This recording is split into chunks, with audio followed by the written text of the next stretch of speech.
Traveler, Paimon. It's been a while. As it happens, there is a letter here for you. One moment. Here.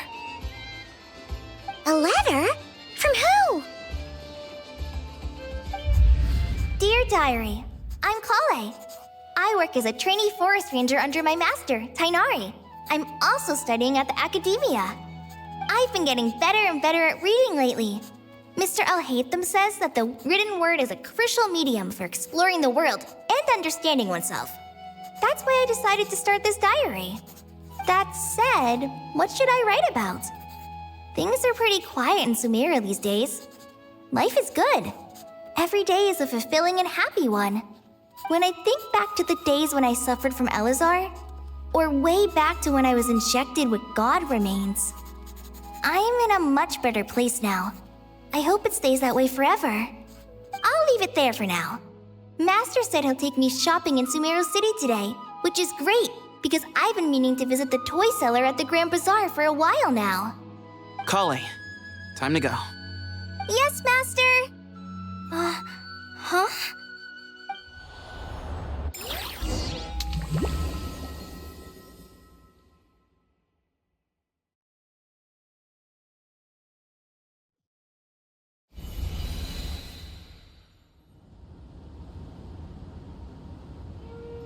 What's wrong, Collei?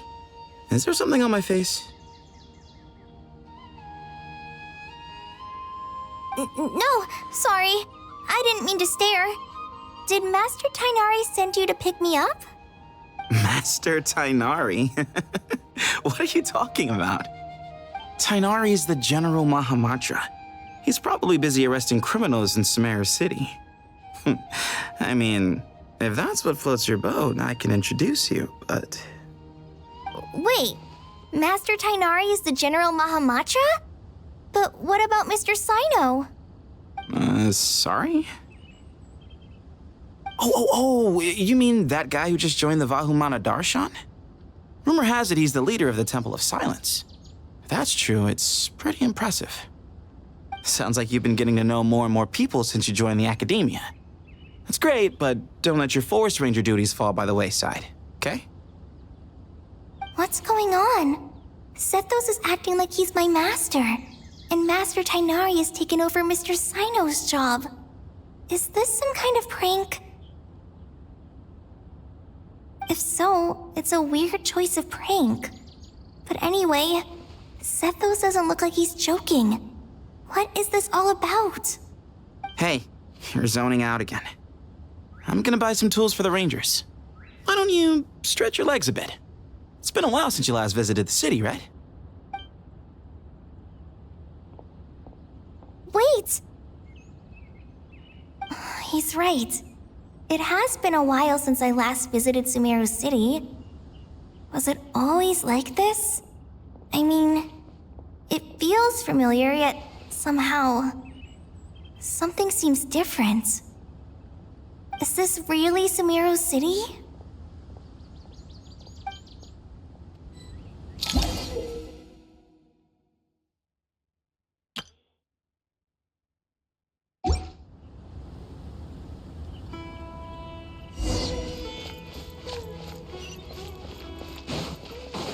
Hey, did you see who just walked by?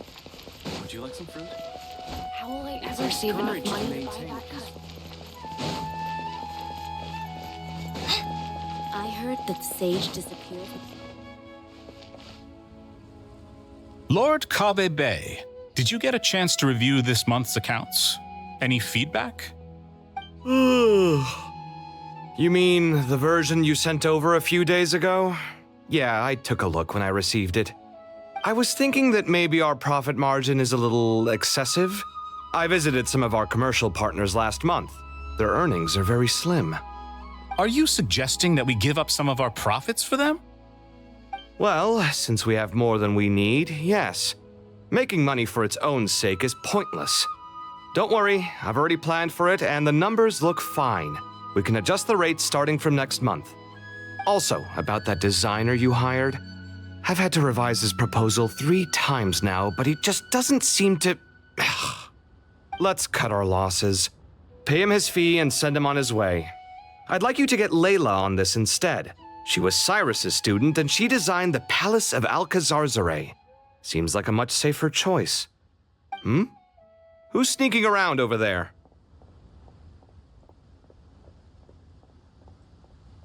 Mr. Cave? Do you recognize this person, sir? Yes, it's all right. We've met. This is Kale, Sethos' trainee. He brought her along the last time I went for drinks with him.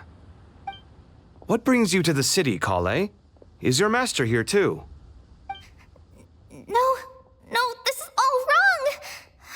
Why is Mr. Cave saying that too? Tainari is my master, not Sethos. This can't be real. I have to ask someone else. There's gotta be someone else out there who still remembers the truth. Hey, wait! Don't run off! How strange. What's gotten into her today? It's like everyone switched places. I guess I'll keep looking around.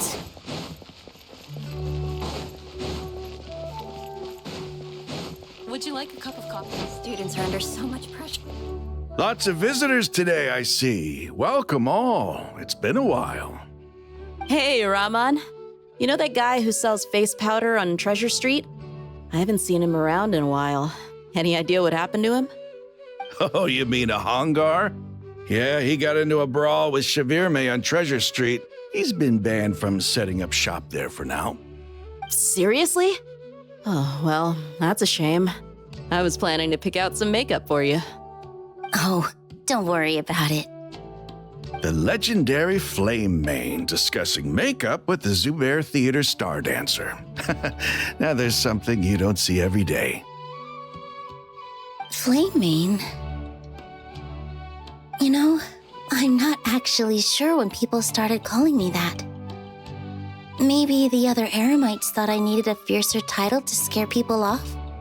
To be completely honest, I think the title would fit you better than me, Dia. You think? Can't say I've never imagined myself as a merc. If I ever give up the dancing, maybe I'll head to the desert and give the Eremite life a try. You would? Is that so strange? Oh, not at all. In fact, I've actually had similar thoughts before. If I ever get tired of sleeping out in the wild, I think I might go look for a job at the Zubair Theater. I've adored the dance of Sub-Zeros ever since the first time I saw you perform it. If the chance ever came up, I'd love to try it out on stage for myself. Really? If our manager Sataria heard you say that, she'd hold you to it. Probably grab you by the sleeve and never let you go again. Hey, when that day comes, I'll do your makeup myself. How's that sound? Sure. If the day comes, I'd be honored.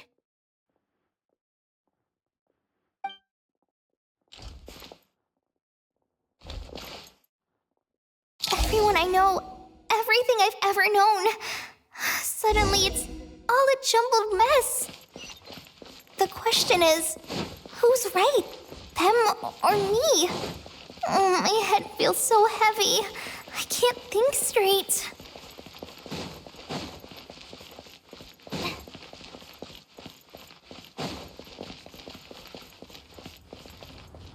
Mahamatra Tainari, we've apprehended the suspect. They say that the fool is prone to blind faith, but the wise man is not immune to it either. Suraj, do you have anything to say in your defense? Tainari, you were the one who turned the sages against me. Just a few words of caution from you was all it took to destroy my research. And now you're trying to stop me again? You should know that mechanical life is the future.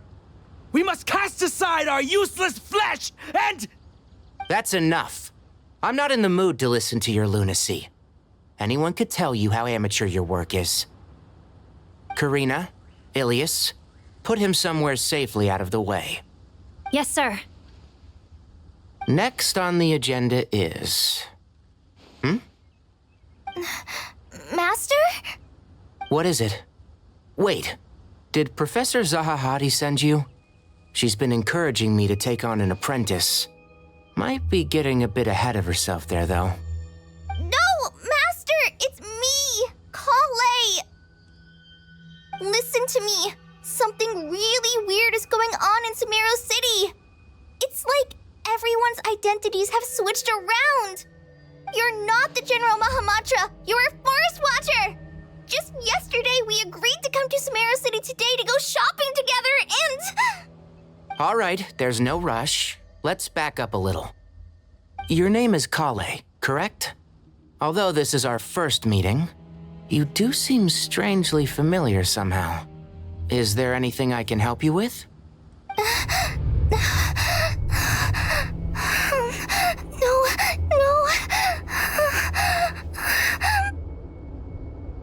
Master!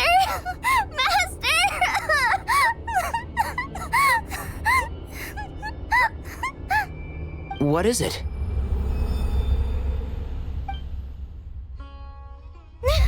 Huh? Did you have another nightmare? I've told you before, when you're tired, lay down on your back in bed and get some proper sleep. It's much better for you than napping on your front. Poor posture obstructs your breathing, which can lead to all sorts of weird dreams. Now, we're supposed to go shopping in Sumeru City today, remember? Cheer up. I'll take you to Hushang's. I heard he's got some new toys in stock. Go wash your face, take some deep breaths, and when you're ready, we'll head out. Okay. Thanks, Master Tighnari. So it was just a dream. And yet, dreams can sometimes be a warning of things that will soon come to pass. Who said that? That dream felt unusually real, didn't it? Here's my suggestion. Since you're heading into Sumeru City anyway, you may as well tell Lesser Lord Kusanali about everything that happened. And just to be on the safe side, I think you should also inform your 2 traveler friends who once helped save Sumeru. I'd write them a letter if I were you. Time is short. A storm is coming from beyond the bounds of fate.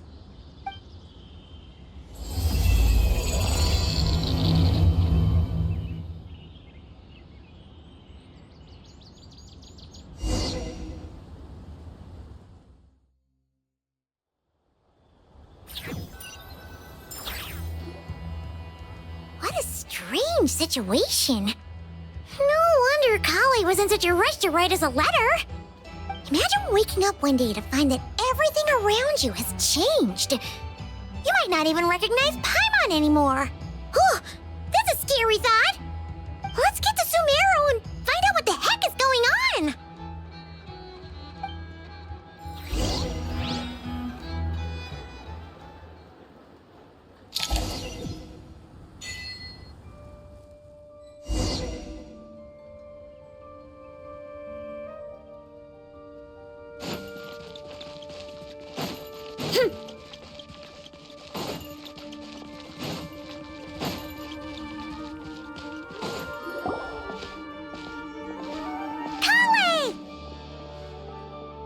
Traveler! Paimon!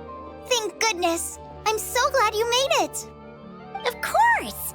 We won't let anything happen to you, Collei. So, what's going on in Sumeru City? Looks like lots of people are moving or something. Yeah, I was just gonna say. After I wrote my letter, Master and I went to Sumeru City and told the Dendro Archon everything that I experienced, from start to finish.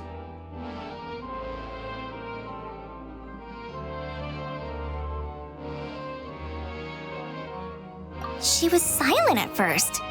It seemed like she was deep in thought. Then the next day, we got told that she was ordering everyone to leave Sumeru City immediately and move to Caravan Rebot.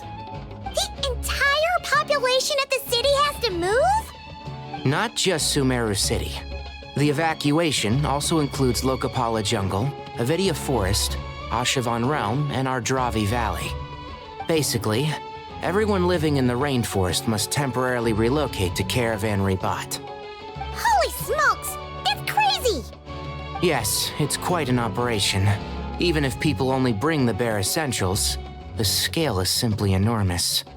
They've requisitioned almost all the Sumpter Beasts in Sumeru for the task, including the entirety of Dory's Sumpter Beast Park.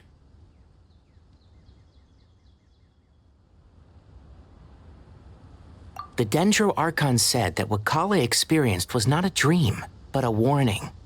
After our meeting, she immediately summoned the 6 sages to analyze the situation and discuss countermeasures.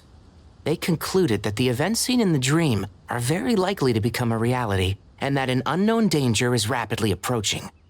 Oh, please keep that to yourself. We don't want to cause widespread panic. The official reason they've given is a large-scale renovation of the rainforest ecosystem. People are skeptical, but there haven't been any major incidents. So far, at least. The Dendro Archon seemed really worried when we spoke to her. She said you can go visit her in the Sanctuary of Surasthana when you arrive. She also said she'd hold out until the very end. Tighnari? Kale? You got a minute? I need a hand here. One moment, I'll be right there. As a forest watcher, I've been tasked with assisting with the relocation work. There's a lot to be done, and they need all the help they can get. This will be the final group of evacuees from Sumeru City. While they're away from home, they'll be heavily reliant on outside help. Thank you for coming in our time of need. As you can see, another crisis is upon us. Excuse me, sorry to trouble you, but could you help an old man find his medicine? It's buried somewhere in my luggage. Where's my mom? Where did she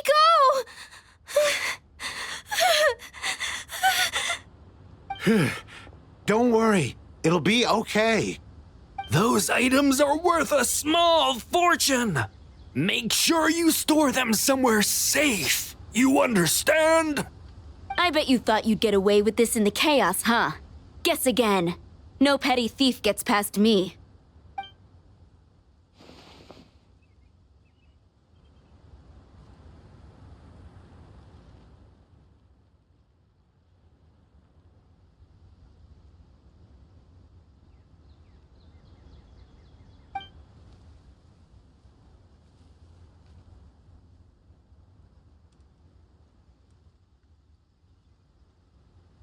We should go help the evacuees. See you around. I'm so glad that you believed me and came all this way to help. It means a lot. Please stay safe. Don't worry. We may not know exactly what's going on yet, but as long as we stick together, we'll find a way through this. Goodbye! Look after yourselves! Will do. See ya!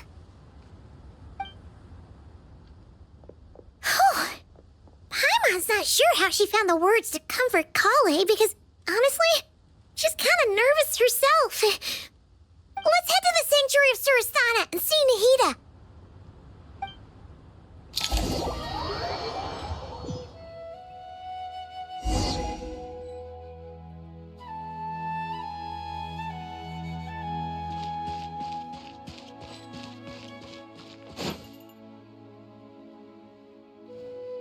Who goes there? No unauthorized access to this place. By order of Mahamatra Sino. Are you blind? It's the Traveler and Paimon. Surely you've seen them before. Huh?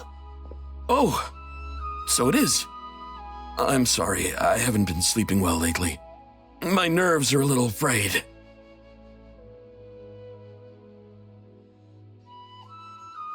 The Dendro Archon is in a very vulnerable state at the moment.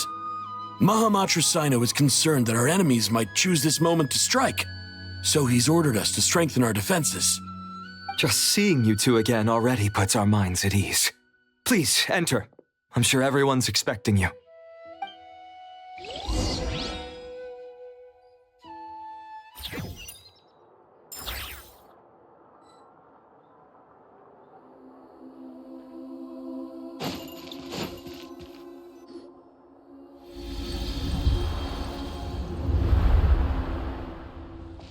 Traveler, Paimon, you made it.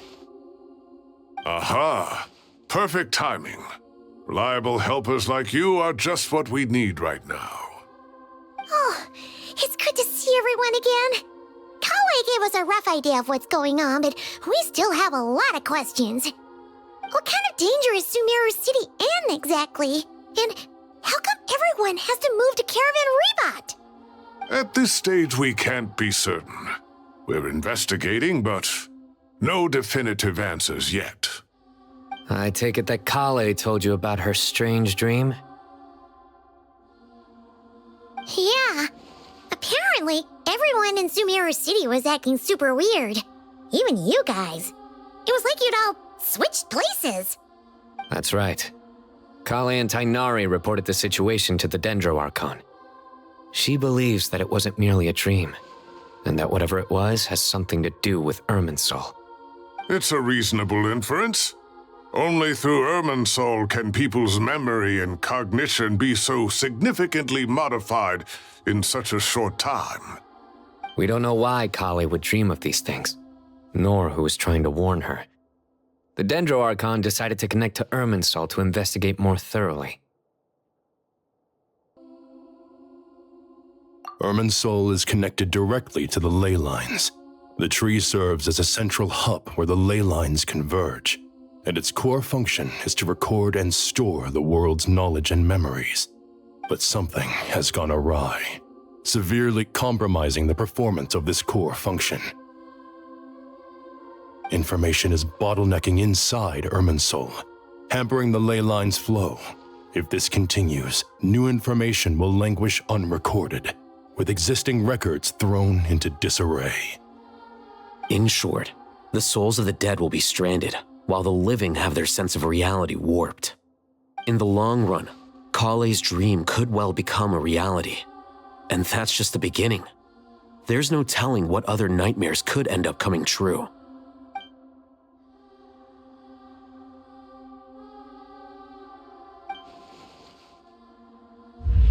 I have come this far, to use my death to open the gates of the ley lines to my people.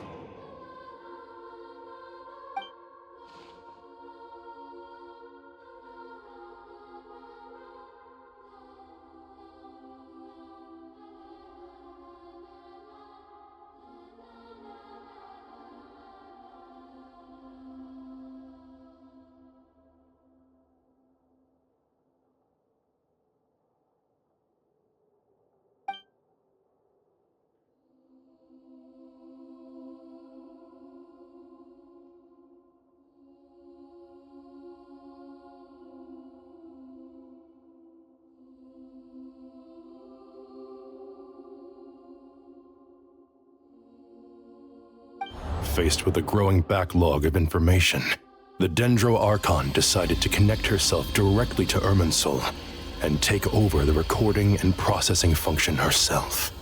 But it is an almost impossible task. Individual brains aren't equipped to deal with the sheer volume of knowledge and memories involved. All that information flooding in at once would instantly fry any human mind. And for a god, even for a god, the suffering must be unimaginable. The Dendro Archon's power originates from Irminsul. Any issue with the tree itself takes a toll on her to begin with. On top of that, she's subjecting herself to the grueling task of processing all that data. It must be torture for her. And despite all of this, she is somehow finding the strength to investigate the Irminsul situation from within and send us her findings. I finished analyzing the latest data. Looks like our working theory was wrong. There's no signs of Irminsul having been attacked from the outside. So it's internal then? Some sort of disease, perhaps? No. I've spent half my life studying the ley lines. If Irminsul malfunctioned this easily, the world would have met its end long ago.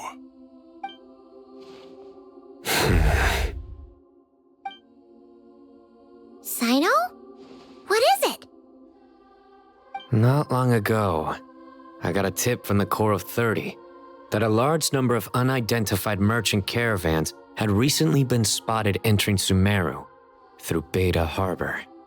At first, I suspected that they might have something to do with all this, so I sent some people to investigate. But if Irminsul wasn't attacked from the outside...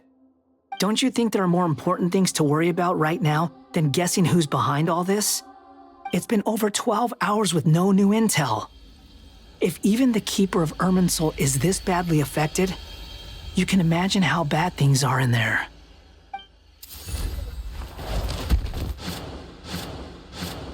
Dendro Archon.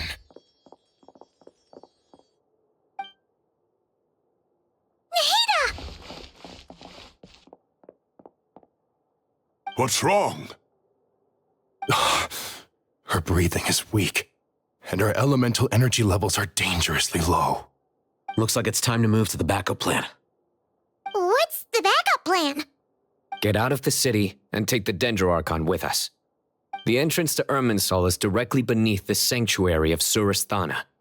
That means this is ground zero if anything goes wrong. The Dendro Archon has a very strong connection to Irminsul. But theoretically, this connection should grow weaker with distance. Under normal circumstances, she can unleash her full power here. But with Irminsul out of control, our first priority is to get her away from here. The situation is critical. There's no time to deliberate. Everyone in agreement? I'll deal with it. I'll also let the Matra and the Core of 30 know to start evacuating.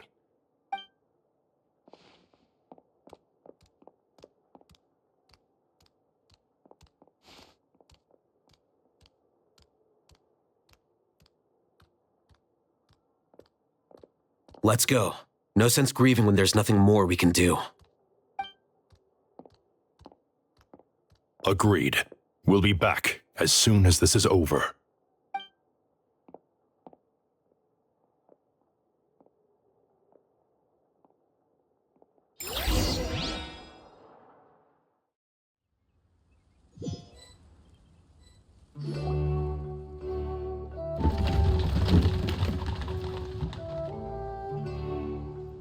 The last group of civilians has been safely evacuated. Dendro Archon's carriage will travel with them. Cyno and Hat Guy will protect the convoy.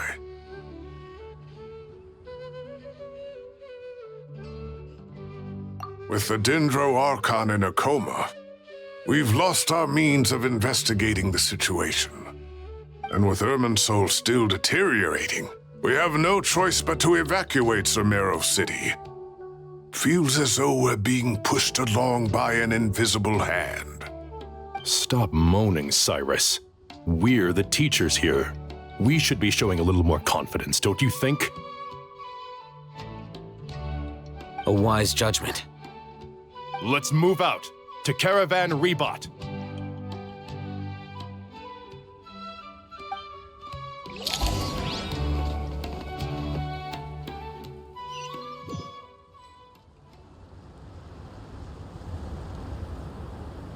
Sir, all units are in position. Good. Everything is going to plan. Interfering with Sumeru City is a necessary step, so do not hesitate. The Irminsul situation will not harm you. We need to speed things up here, too. We don't want to keep our client waiting, do we? No, sir. You have my word. Everything will be completed on schedule. They say that fervent ambition attracts the favor of the gods, and with it, a vision. But we appear to be the exception. So, is our ambition not strong enough? Or does it threaten the very foundations of this world?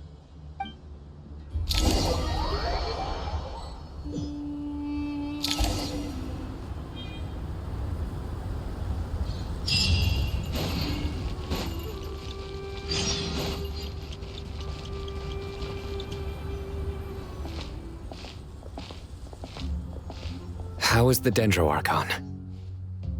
Her breathing is steady. I prepared some therapeutic incense for her, but it hasn't had much effect. Her vitals are still very weak. Based on the information you've provided, I have a working hypothesis.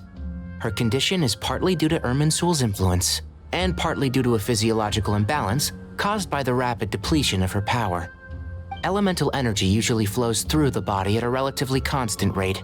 The body grows accustomed to this rhythm, so when it's thrown out of balance, physical symptoms will appear. Is this similar to the ley lines? Overloading and withering both directly affect their vitality, potentially causing irreversible damage. Correct. From a biological perspective, if you overexert yourself, you pay the price with your life.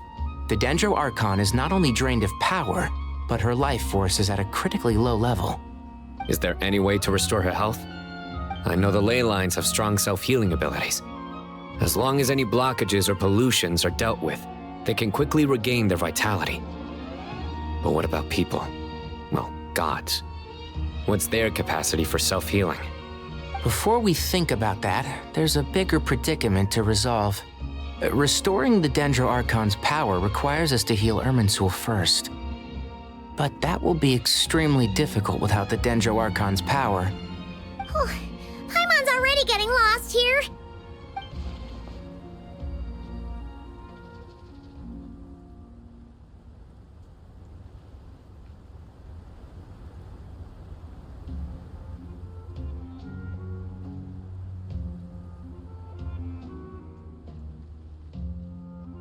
Master Tighnari and Sino look so serious. I've not heard Master speak in this tone for a long time. Tighnari.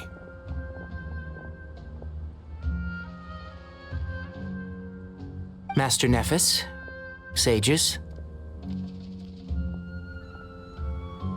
Tighnari, haven't seen you in ages. Have you gotten taller? Or did your ears get longer? Hopefully the former, Uncle Baladuri. Sino, where's Professor Cyrus? I thought he'd be with you. He went out into the wild to investigate the situation. He said that the Irminsul anomaly will likely start to affect the real world soon. He shouldn't be trotting around alone at his age. Which way did he go? I'll look for him later. Would someone mind introducing us? Ah, yes, of course. Allow me to do the honors. I'm sure we're all familiar with the Traveler and Paimon. They're the heroes who helped foil Azar's conspiracy and save Sumeru. These gentlemen and I are the 6 current sages of the Academia. Balduri and I are part of the Old Guard, while the other 4 took office after Azar and his clique fell from power. We have Sage Alkindi of the Spantamad Darshan, Sage Farnas of Kasharawar, Rataoist Sage Shakir, and finally Harabatot Sage Rusht. Nice to meet you all!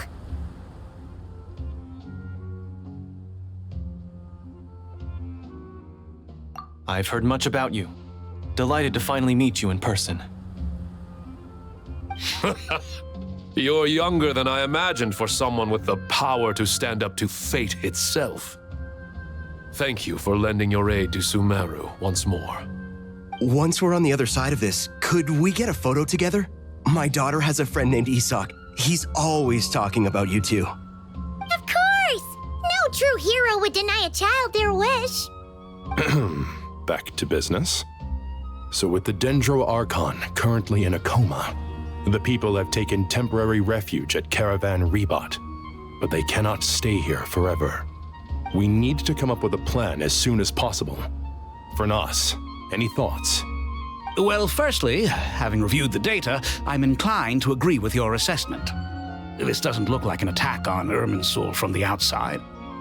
Rather, it resembles a malfunctioning machine. Calculations going haywire and sparks flying. That being said, before we consider how to fix it, we need to understand precisely what has gone wrong. Furthermore, we somehow need to ascertain this without relying on the Dendro Archon's power. We have no direct access to Irminsul. However, we might be able to gather the information we need from the ley lines. Study the branches to learn about the trunk, in other words. Wait, is that what Cyrus is up to? No wonder he ran off to research in the wild. Curse's always one step ahead of me, isn't he? I heard that while in the sanctuary of Surasthana, the Dendro Archon had to serve as the central information hub herself. This is a clear sign the situation within Irminsul might be far worse than we can imagine. Irminsul is vital, not just to the safety of Sumeru, but to all of Teyvat. We must be the ones to bear responsibility for this world. To be on the safe side, I think we need to consider some backup plans. Are you saying we should consider a scenario in which Irminsul is completely destroyed? I'm merely pointing out that the possibility exists. You have a valid point. But until worst comes to worst, I believe we should focus our efforts on resolving the Irminsul anomaly and helping it recover. Brocollei, I understand that you were the first to foresee this crisis. If it's all right, I'd like to talk with you about it in more detail. Of course, but even I don't know how I came to have that dream. If there are no signs of external damage, could it be a stress fracture? Metals tend to suffer from this issue with long-term use, and Irminsul has existed for centuries, after all. It's possible, but surely a stress fracture would be more likely to cause a complete shutdown rather than chaos. Sages, General Mahamatra, sorry to interrupt, but something has come up. What happened? Some citizens didn't believe that Sumeru City was really in any danger. They slipped away and hid during the relocation, intending to return home. How many people are we talking? About a dozen. Sakura found them while on patrol, but they appeared to be suffering from psychosis. For whatever reason, they were trying to kill each other. By the time we arrived, there were only 2 survivors. One was unconscious from their injuries. The other tried to attack us, but was subdued. Where did this happen? Near Yasna Monument. That's not far from Caravan Rebot. Master. I know. The Irminsul anomaly is beginning to have effects in the world. I didn't expect it to spread to Yasna Monument so soon. It almost feels like we're being chased relentlessly, with no time to catch our breath. Sir Cyrus said the same thing. He sent me back to report in, while he continues investigating. I'll go join him.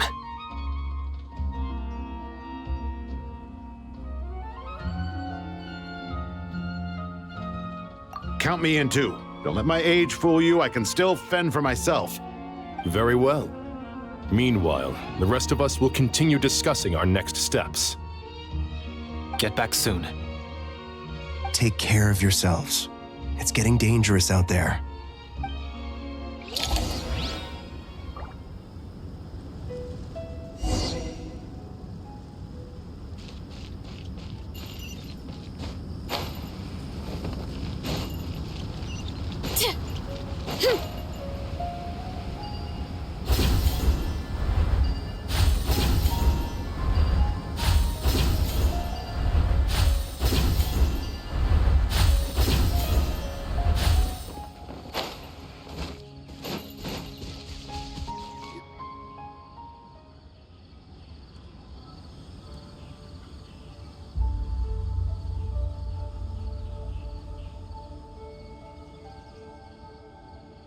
Please, don't go any further. As you get closer to Sumeru City, there's no knowing what dangers you might encounter. So this is our mentally disturbed man? I'm going to gut you all!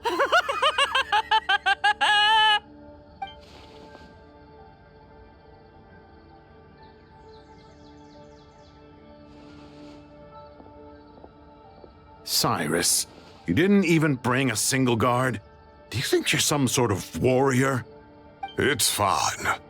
Come here and look at this. Oh, it's...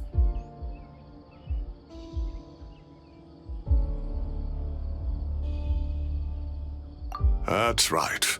Flowers that bloom from openings in the ley lines, indicating some sort of anomaly. I don't believe I've ever seen a color like this before. Did you discover it nearby? Not just here. Way over there, too. They're everywhere. There's even more in that direction. How did you ascertain the situation further ahead? Didn't you just say that we can't go beyond this point? Yes. This area is relatively safe so far. But if you continue forward, delusions will start afflicting your mind. However, some vision-bearing mercenaries were able to maintain their sanity a little better. They're the ones who brought back news from further afield. Sino, do you remember the class I taught on dissecting ley line blossoms? I do, Professor. I received full marks in that course. Good. After all these years, it's time to put that knowledge into practice. There must be anomalous information hidden within these blossoms. Alkindi, I'll need your help as well. Been a while since we worked on a project together, hasn't it? Sure has. Well, what are we waiting for? Let's get to work. Anything we can do to help?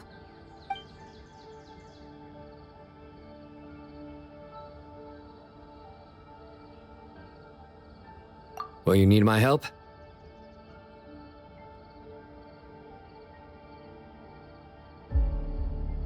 All right, well, don't go too far. There's too many unknowns at this stage. Let's regroup at Caravan Rebot later. Don't worry if you don't show up. I'll come and find you.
That should be the heart of Oasis.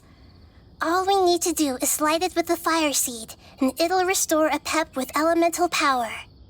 The damage it suffered internally will also slowly begin to heal.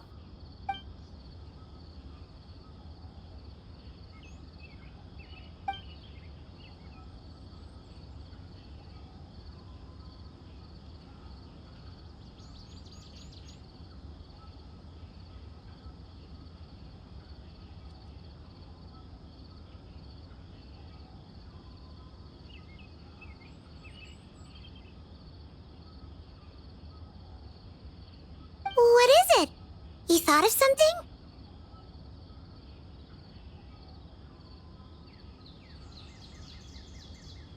Really? Then let's get back and tell the others!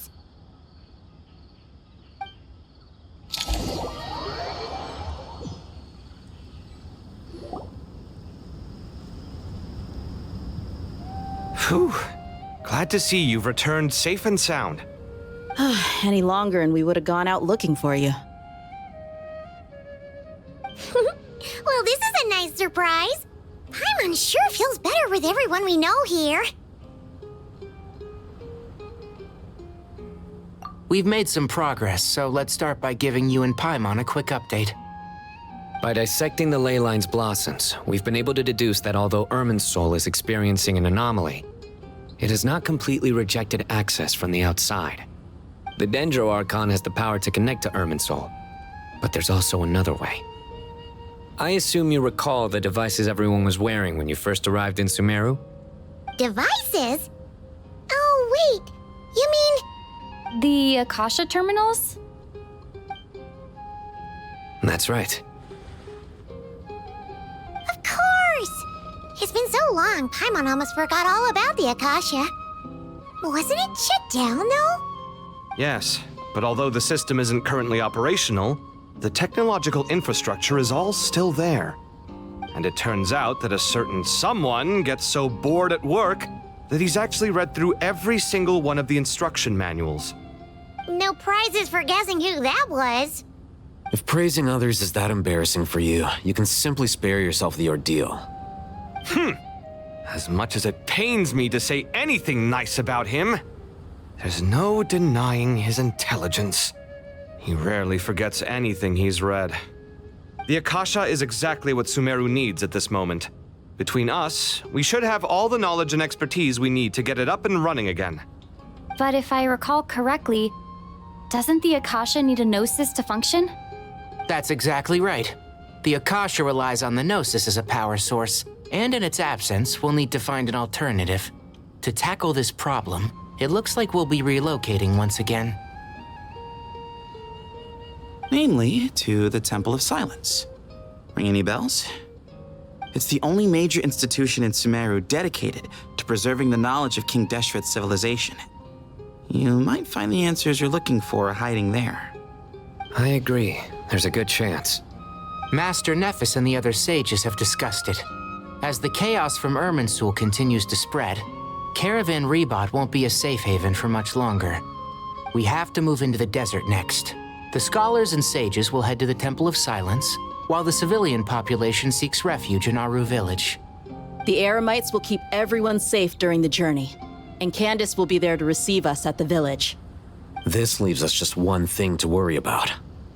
That Dendro Archon. She's very weak. We can't afford to wait until Irminsul is fixed. There has to be another way to help her.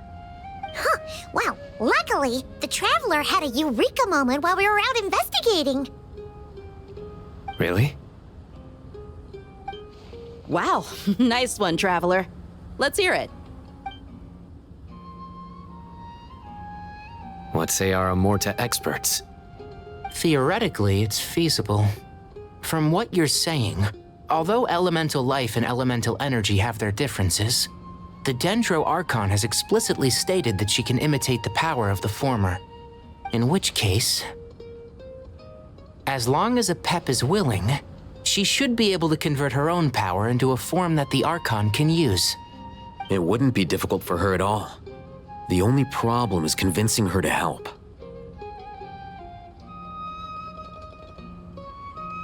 Yeah! Even though she wasn't exactly friendly the last time we met, she didn't refuse to talk with us.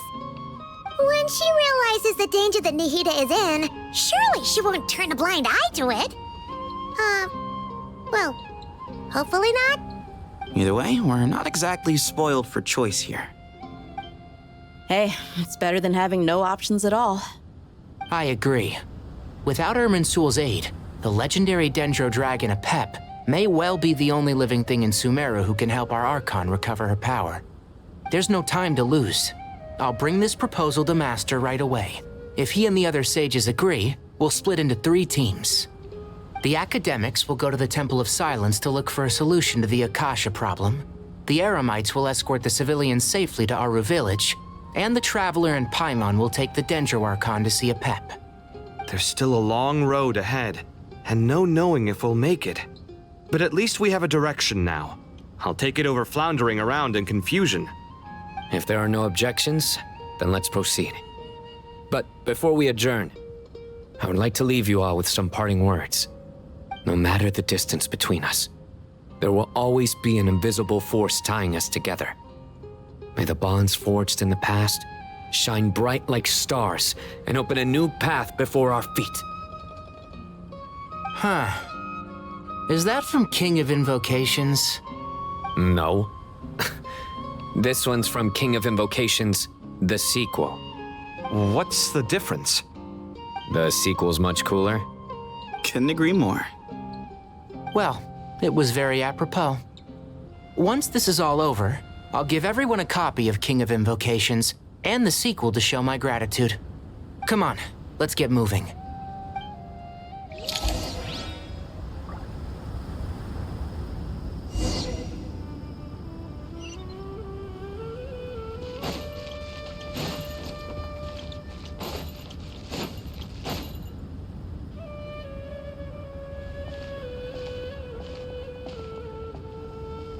Tainari has brought me up to speed.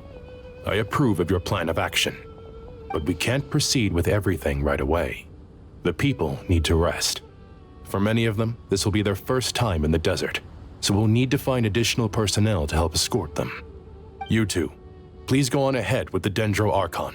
Let's rendezvous at the Temple of Silence later. No problem. We got this. Words can't express my gratitude, so let me just say, I hope everything goes smoothly for all of us. Goodbye for now. All right, let's get going. If Paimon remembers correctly, the last time we saw a Pep was in... Traveler, Paimon. Could I borrow you guys for a moment? It'll only take a second. Collei, what's the matter? Well, the thing is, Master Tainari once told me, after you raise a problem, you should think about how to resolve it.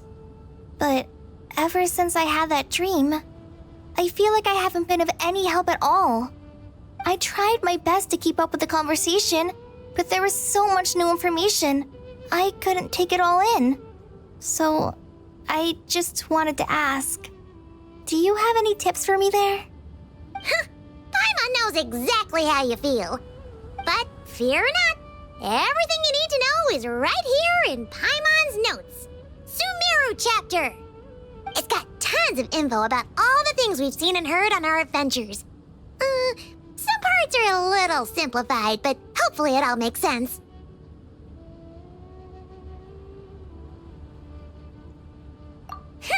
You see?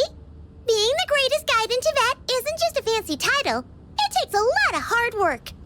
Paimon doesn't always understand the things you're talking about with other people. Whenever that happens, she notes down the confusing parts and goes over them in her own time. This is perfect. Could I borrow it? Sure. Matter of fact, you can keep it if you want. Paimon has another copy. The spare copy was originally meant for the Traveler. Paimon used to worry that one day she might not need a guide anymore, so she wanted to have a gift for her, in case we ever parted ways. But it doesn't seem so necessary nowadays. We have so many more places to see together. One copy will be enough for both of us. Thank you so much. But still, these are your treasured memories. I think I'll make my own copy and then return the original to you. Anyway, that was all. I won't keep you any longer. Have a safe trip. See you again soon. See ya! All right, time to bring the heater to see a Pep. Let's hope that old grouch is in a negotiating mood. Hey?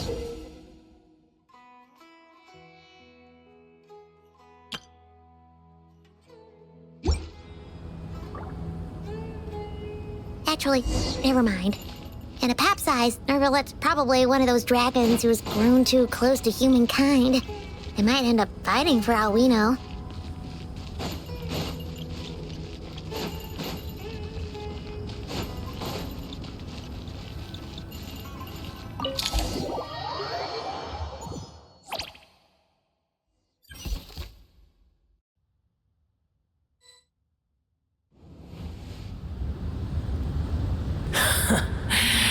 I had a feeling your kind might come calling.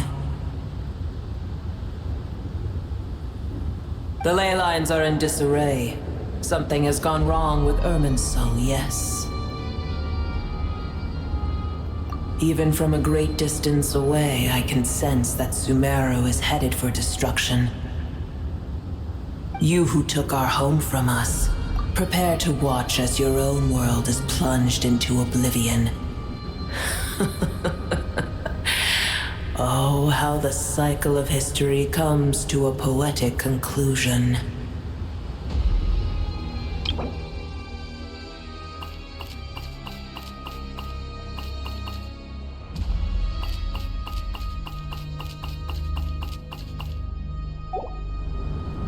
This isn't a joke, Pep!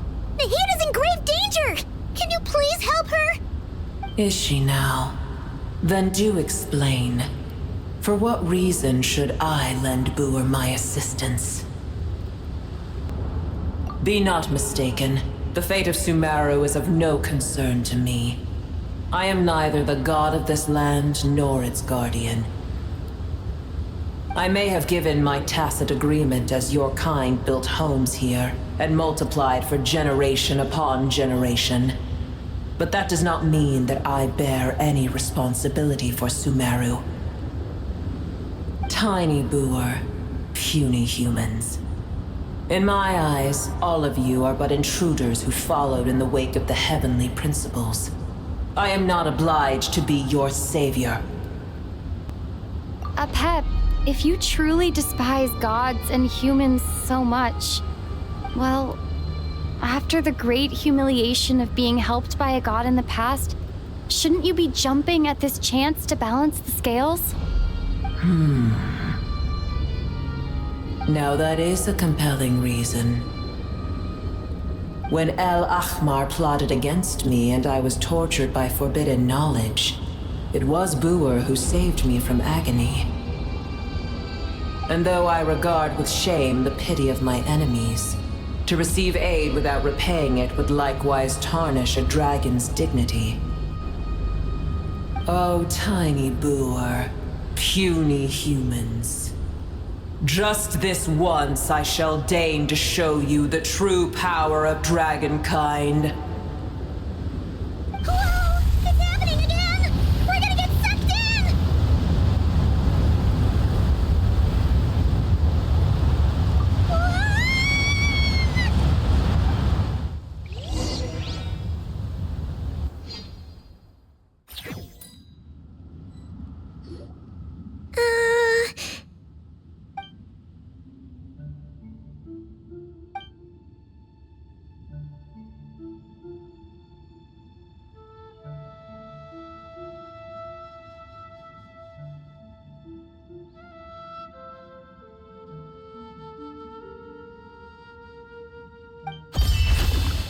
It is done. The heart of Oasis is supplying her with life force as we speak. It shall not be long before she recovers.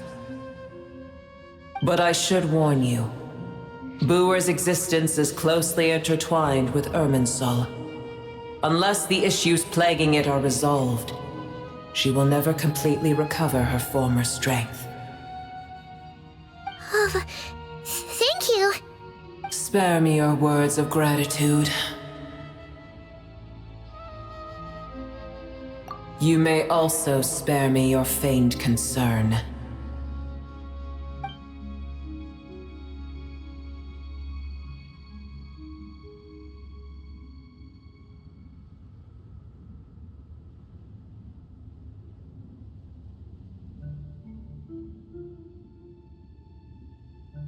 A dragon's sovereign's power is far greater than you can imagine. While I was indeed weakened when the heart of Oasis ran dry, providing Tiny Boer with a morsel of my life force shall have little consequence for me. Oh, good to hear.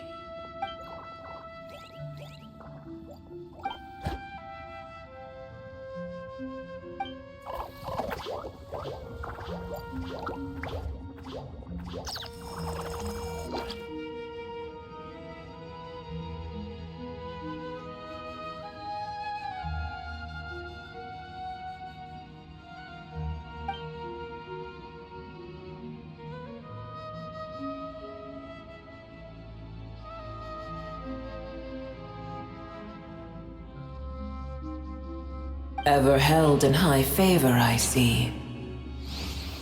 Oh, well, you know. The compliment was sincere. Simply accept it.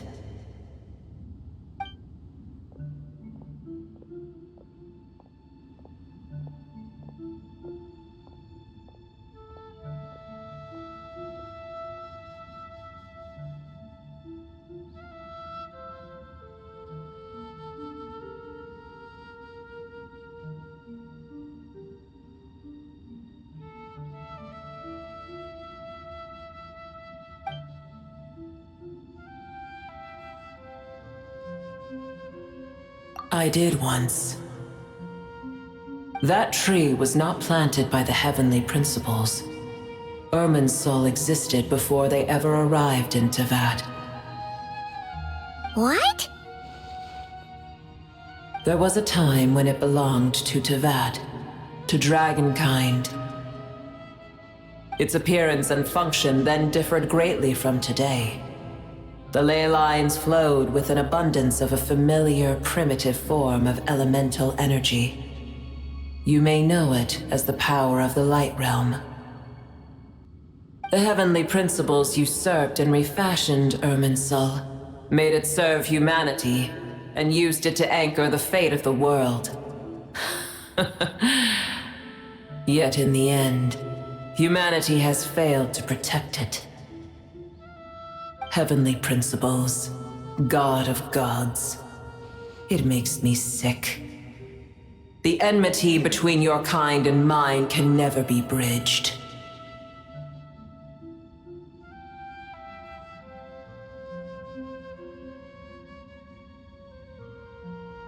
As things stand today, holding a grudge against you would serve no purpose.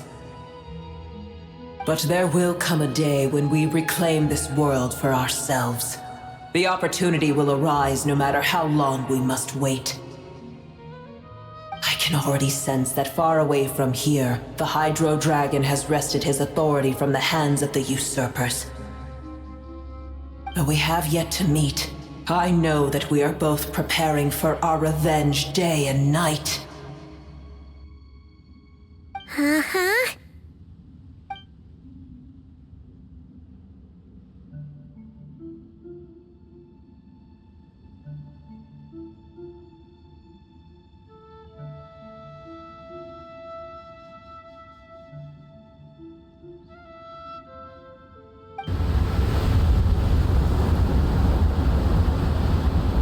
I hear a great disturbance out there. Huh? What is it? Sandstorms come. The Jinn. I see.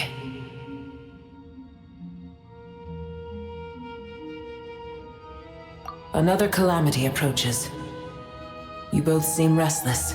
Let us part ways here. Boer is safe with me. Once she has recovered, I shall return her to your side. Oh, thanks again. Take care, all right? I told you already I have no need of your feigned concern.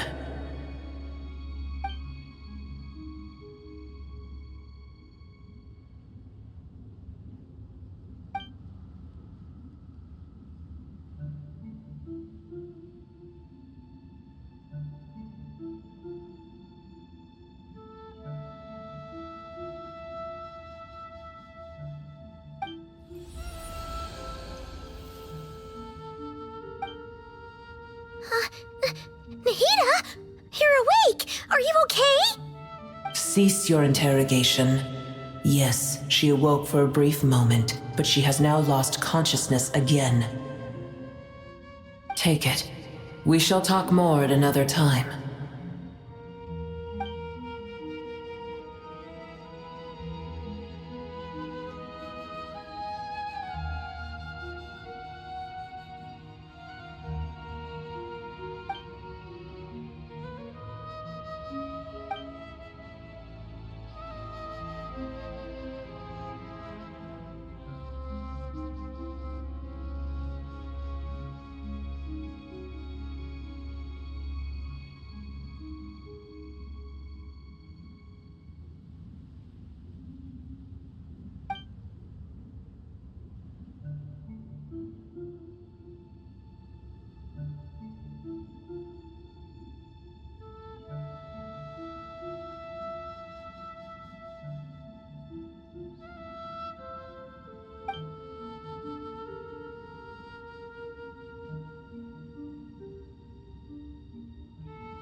in the middle of nowhere?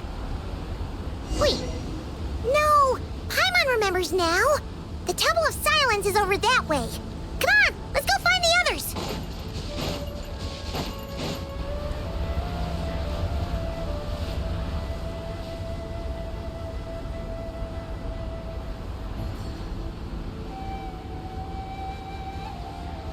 There's no need for everyone to stay here. I'll protect the sages. The rest of you, return to Aru village. Yes, Mahamacho Sino.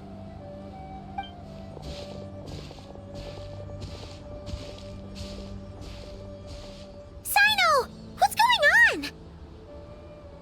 You're back. How is the Dendro Archon?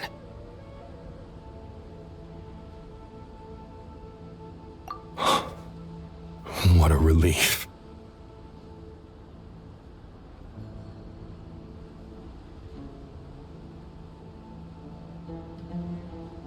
It's the Jinn. Countless Jinn have stirred up violent sandstorms across the desert, blocking our path to the Temple of Silence. Tighnari and Kale have returned to Aru village to help. The Jinn are being highly aggressive, so both the village and the merchant caravans require protection. It's just one thing after another. Where did all of them come from anyway? In all my trips to the desert, I've never seen anything like this before. As I see it, the only possible candidate is Gurabad. Gurabad? Baladuri could explain in more detail if he were here. All I know is a rumor I've heard about from previous trips to the desert. Supposedly, a great number of dormant Jinn lie sealed beneath that city.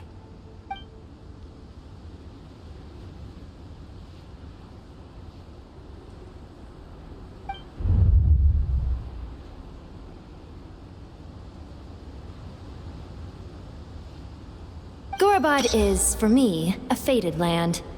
I must therefore return back to this city, where my destiny awaits me still. My master, I am sorry that I couldn't stay by your side for long, and that I could not have more time to get familiar with you. Lilipar.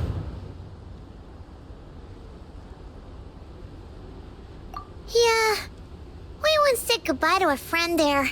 Well, maybe not a friend exactly, but someone we met on the road anyway. She was a strange bottle. If we can find a way to wake her up, maybe she can help solve the situation in Gurabad. Well, be careful. You may find there's more than just the Jinn to worry about. You mean, there are other dangers in Gurabad? It's a sensible assumption to make. The moment we arrived in Caravan Rebad, the Irminsul anomaly started spreading in that direction. Now we've moved to the desert, and suddenly we're plagued by Jinn and sandstorms. To call it a coincidence would be a stretch. Don't worry, we've gotten a lot stronger since our last stint in Sumeru.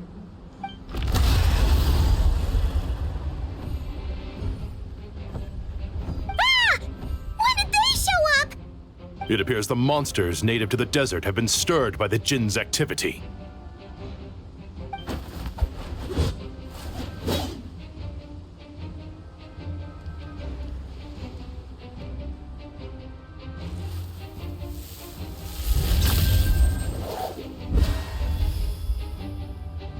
You should get going.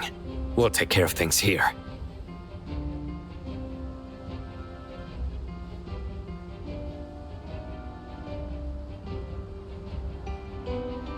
You too. Don't do anything too risky. You got it?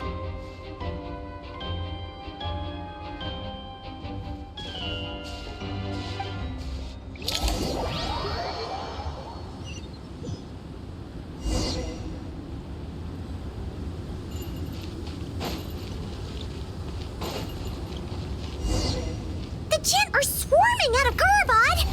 Looks like Al-Haytham was right! Let's get inside and see what's going on! Squall Fury!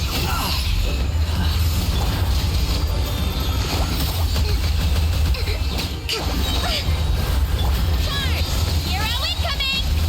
Yeah! Yeah!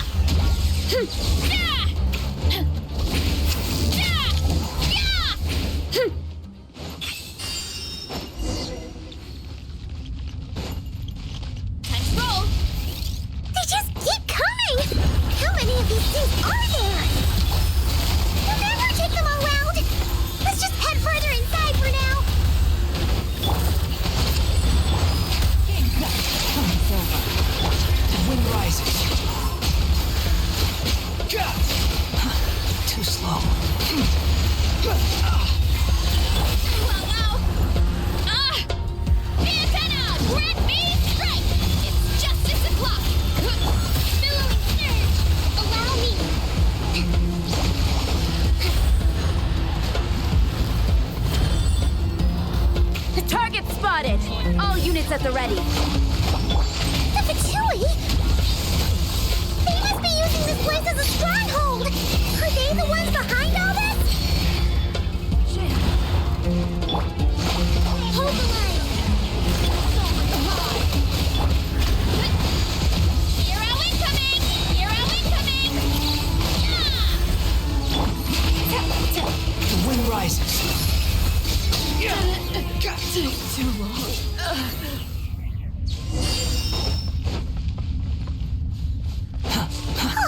Fighting Jin with one hand and Fatui with the other? This is pure chaos!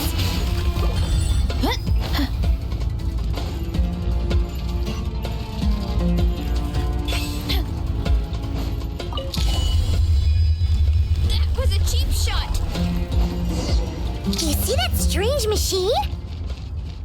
Paimon has a sneaking suspicion that that's the thing wrecking Gurabad and setting all those dangerous Jin free! The target has reached the core zone. Requesting backup. Repeat, requesting backup. Backup en route! Stop her at all costs!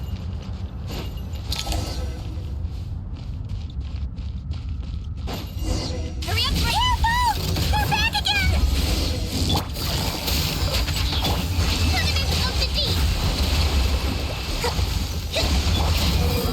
You dare to gaze upon me? Hero incoming! Headbutt! Justice o'clock!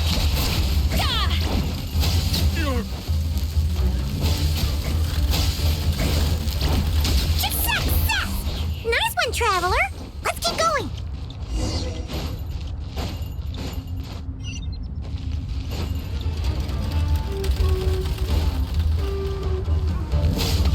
Heads up! Hold the line!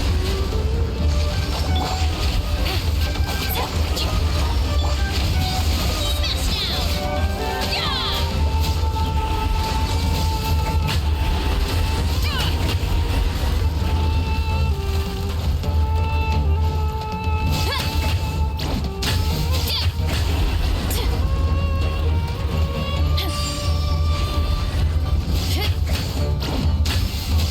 This hunk of Jin's gone kaput! Now we can finally... It seems my subordinates failed to stop you in your tracks. Apologies, sir. There is no need to apologize. You did well to hold your ground against such a powerful adversary for as long as you did. I must commend your courage and perseverance. So, you're in charge here, huh? First the problems with Irminsul, now this mess in Gurabad? Are you the ones responsible for all this? I'm afraid I cannot answer that. I assume you aren't naive enough to expect answers from an enemy. Oh, this guy is so snooty! However you want to spin it, you're clearly involved in this somehow. So you can either start talking, or we'll have to make you talk. Let's get him! Traveler, what's wrong?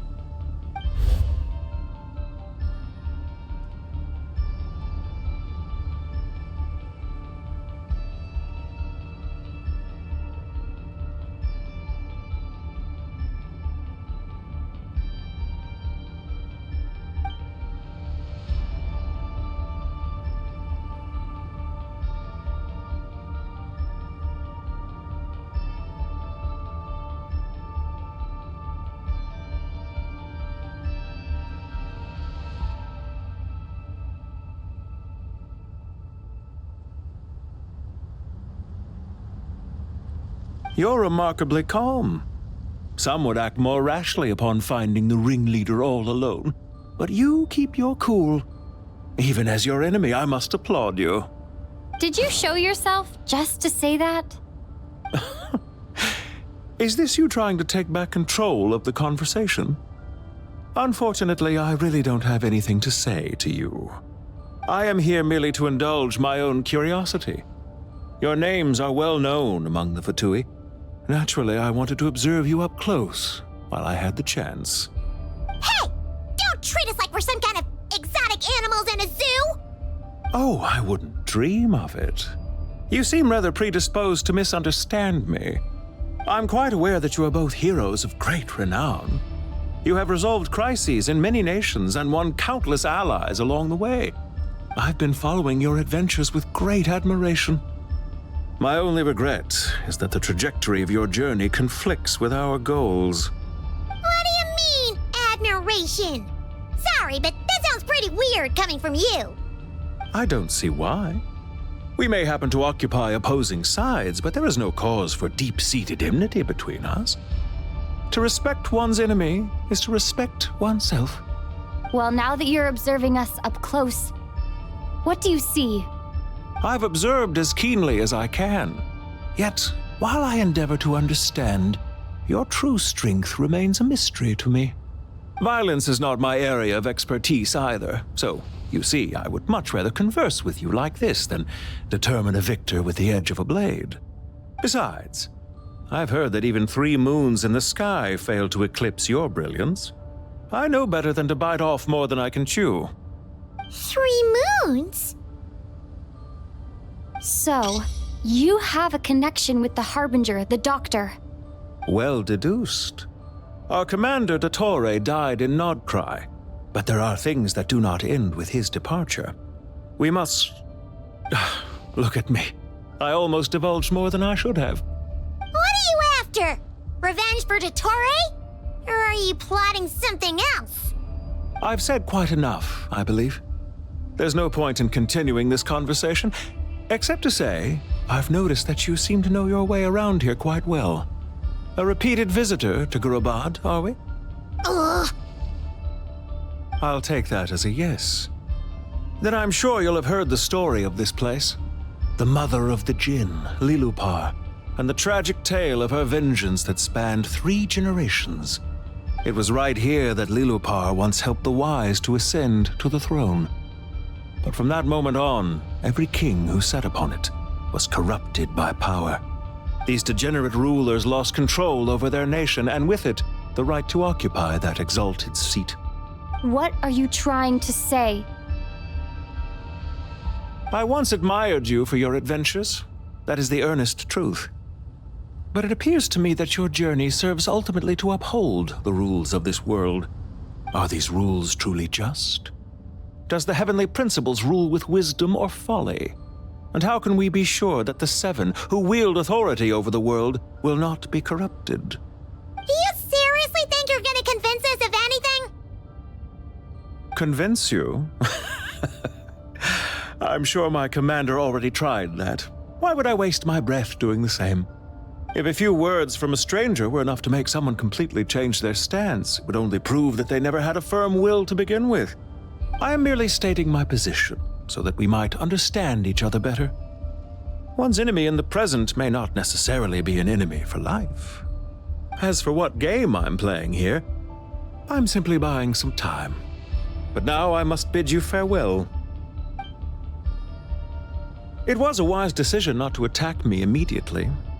Since you did not fall for my ambush, I will now have to ask those in hiding to reveal themselves. Leave this to us, sir. Very well. I trust you to do what is necessary. Stall her while I execute the next step of the plan. Sumeru City, Irminsul. Hey! Stop right there! Don't you dare leave without explaining yourself! All units, stop them! Protect the commander! Did you hear that? He mentioned Sumeru City and Irminsul! He definitely knows something! We can't let him get away! Get rid of these pesky soldiers, quick!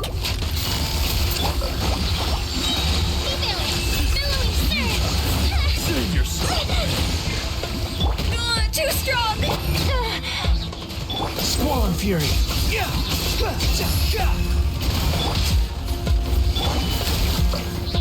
Things are about to get dicey.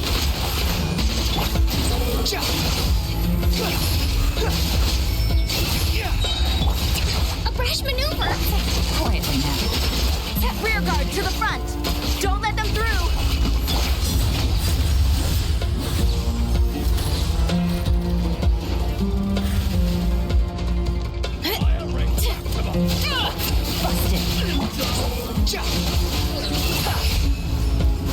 Hold the line. Look out below. Okay, now. Get that thing in position! Hold on! Just a little longer!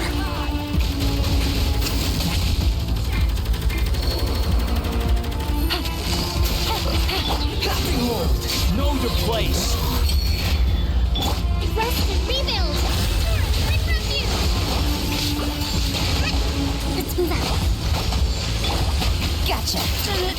The wind rises.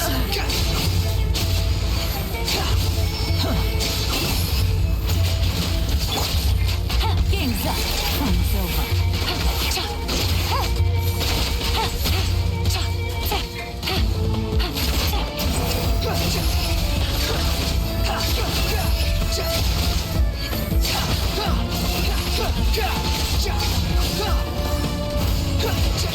Allow me.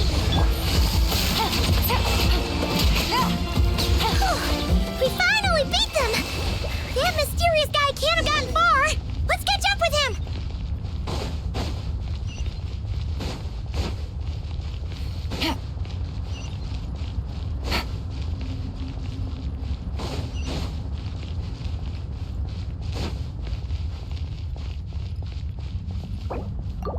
Take it easy. Found him. Over here. You're very persistent. Hey, you! Stop running and explain yourself! What are you trying to...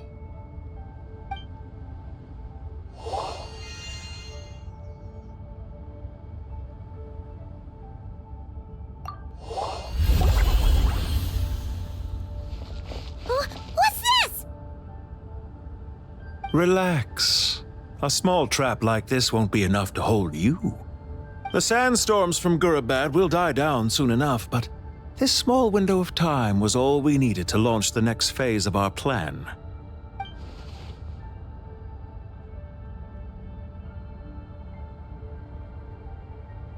Don't be discouraged. I knew that someone would come here eventually, so I planned ahead. Where to chat with you, which door to exit from, even which mechanism to wait by for you. I thought through every detail. You, meanwhile, know nothing of who I am. So far, you've only heard my voice, and for all you know, it may not even be real. But not to worry. This is only our first meeting. It shan't be our last. Just answer me one last question. Why do you continue to follow Dottore? He has conducted countless cruel experiments, even on his subordinates. Follow isn't quite the right word. Let's just say even those you see as villains have their friends, even if they aren't the most sincere of friendships. When any set of rules is established, there will be those who benefit and those who lose out. People will do anything to justify what they have gained or escape from the hardship imposed upon them. Neither he nor I are tolerated by the rules of this world. We were both searching for a new order. Our ideas of the final form that should take may have differed, but our journeys took a shared path. Goodbye, Traveler and Paimon. I wish you a timely escape, albeit not too soon. I will need a little more time to prepare, after all. Hey! Come back! Wait, this dark wall. We've seen these on our adventures before. It swallows people up! Oh, I'm sorry. She shouldn't have jumped the gun!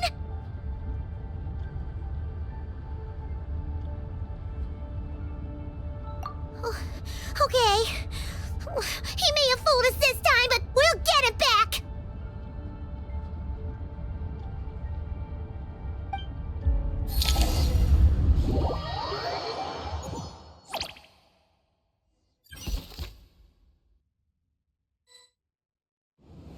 Sino and his team are guarding the north. We'll take this side. There's so many Jin. We can't let them get into Aru Village. Don't fret. I am well prepared for this situation. Huh. So you have a solution? Perhaps you're unaware that I have a trusty genie partner of my own, Plumpy. If I send her to negotiate with the others, this whole thing will be resolved before you can say Mora. Off you go, Plumpy.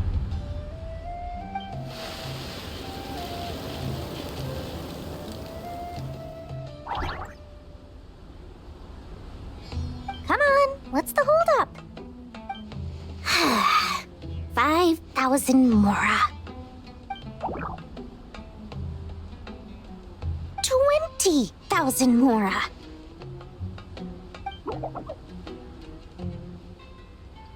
100,000 Mora. Final offer.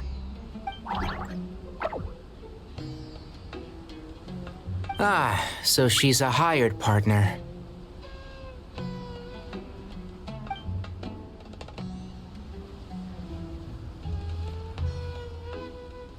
Hired partners are reliable too.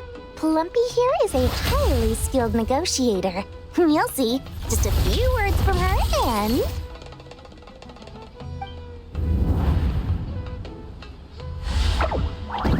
Plumpy! Don't you, Jin, have any respect for the rules? This was supposed to be a negotiation! How dare you treat my messenger like this? You wanna play rough? Two can play at that game!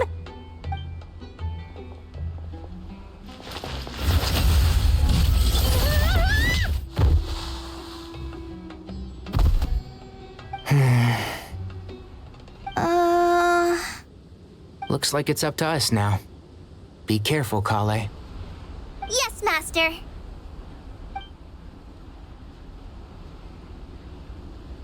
What happened? How did I pass out? Never mind. Plumpy, it's time for revenge. You know, this reminds me of when you first arrived in Avidia Forest. You were trying to help a child retrieve a lost toy when you stumbled upon Spino Crocodile territory by mistake. Yeah, I remember. Our first time fighting side by side. Fighting side by side? I seem to recall swooping in to rescue you with a team of forest rangers. Please stop.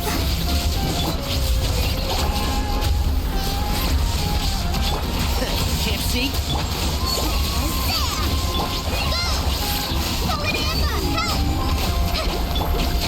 One thing out. Here's the good. I'll uproot you! There's too many of them. I can't believe I used 12 rare items in one battle. Ugh. I shudder to think how this is going to affect this month's accounts. The sight of that glaring deficit might be more than my poor heart can take. Tainari, how's the situation on your end? We held the line, though it was a close call. But it looks like they're preparing for another attack. Has something happened? They've breached our defenses in the south. The Jin are pouring in. We're moving the villages to the north as we speak. We're hemmed in. This is getting precarious. Our margin for error just got a lot smaller. That's why we wanted to confirm your status. We need to consider our next move carefully. Bad news! Another line of defense has been breached. Kale, go with them and assess the situation. Dory and I will hold the line here. But Master! Even with 3 of us, we barely managed to. This is not a discussion, Kale. Don't worry about us. She clearly still has plenty of tricks left up her sleeve. Wait, you can't pin all your hopes on me! Oh, great. I've almost run out of the things I brought with me, and the rest is back at the caravan. I should be able to hold out for a little longer, but still... Master! Need any help?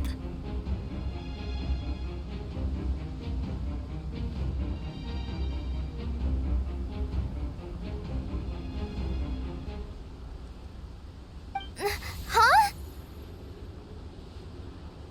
What is it, Kale? If things continue like this, it won't be long before Aru village is overrun by Jinn, and the sandstorms are sure to follow in their wake. I do have a plan, but I can't guarantee it will work. I don't care. Whoever you are, please just help us. The only one who can help is you. I am merely here to guide you along the correct path.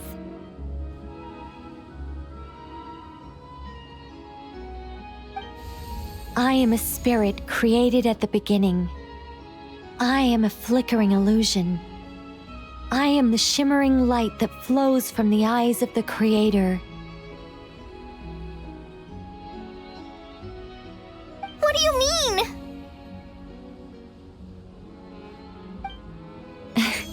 It doesn't matter. You don't need to understand it. Just repeat after me, one line at a time.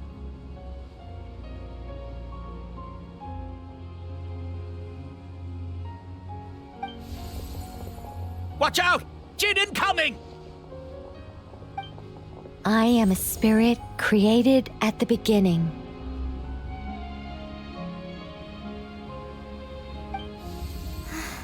Here goes nothing.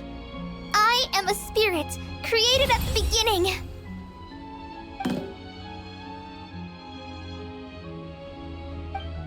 I am a flickering illusion.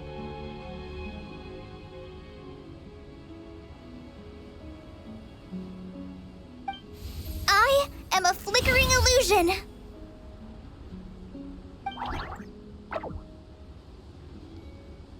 What's wrong, Plumpy? I've never seen you so agitated before. But how do you... Do you know what Kale is reciting? I am the shimmering light that flows from the eyes of the Creator.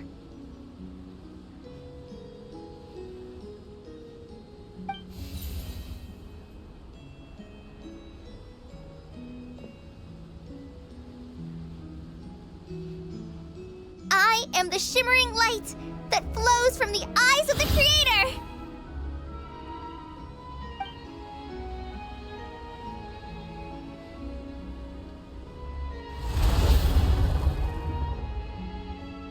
It's a song composed by the goddess of flowers, but very few records of it remain, even in historical texts. All we have is a few fragments. Is Kale an avid historian? Not to my knowledge. The Jinn have actually quieted down. Although, no, it's more than that. It looks like they're showing submission. Clearly the songs left by the goddess of flowers have a soothing effect on them. At the very least, they're much calmer now. Really? Let me try. I am a spirit created at the beginning.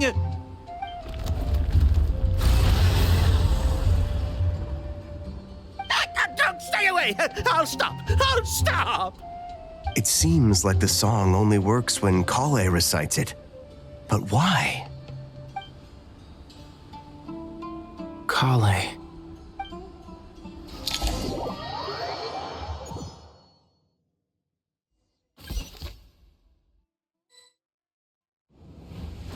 Yeah! Any luck?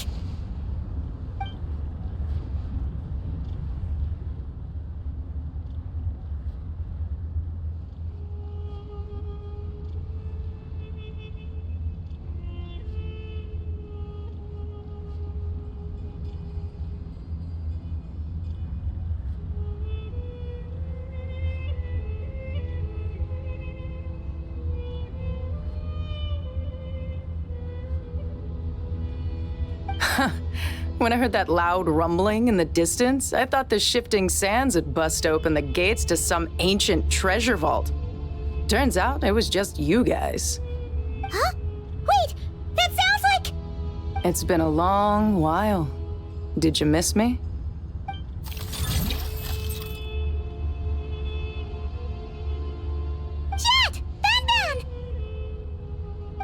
save the catching up for later. First, I gotta get you guys out of there. This should be the right mechanism. Ben, can you handle it?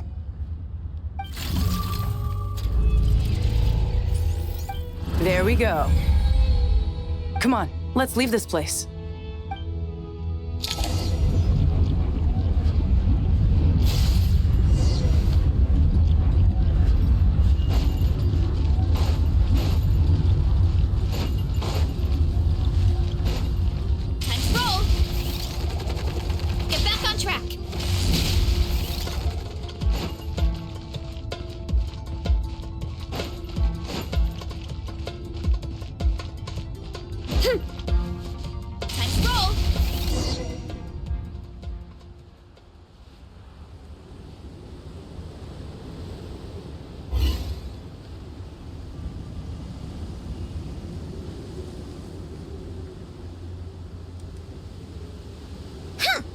Fatui sure made themselves scarce.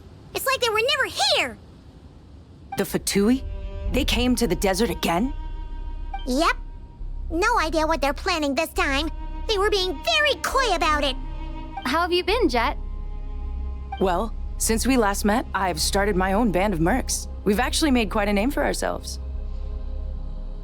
Oh, yeah. On a slightly different note, I have some good news. I finally took care of Masaira. Not much to write home about. It was just another day. Found his hideout. Dragged him out of his cozy little bed. He tried to talk me into seeing his point of view, as usual. But I'm way past that by now. There was nothing he could say to save his life. What about you guys? Bet you'd forgotten all about me and Ben, huh? Of course not! We're super duper best friends! Wow. Sounds like I should make time to visit some other nations too. Anyway, what brings you to Gurabad? Oh, right. I almost forgot. We're here to look for Lilupar. That bottle? Seriously? Yeah! We need her power to calm the Jinn and stop the sandstorms. Here's hoping we actually manage to find her, after all the trouble we've been through. Surely with everything's been going on in Gurabad, she must have woken up, right? Only one way to find out.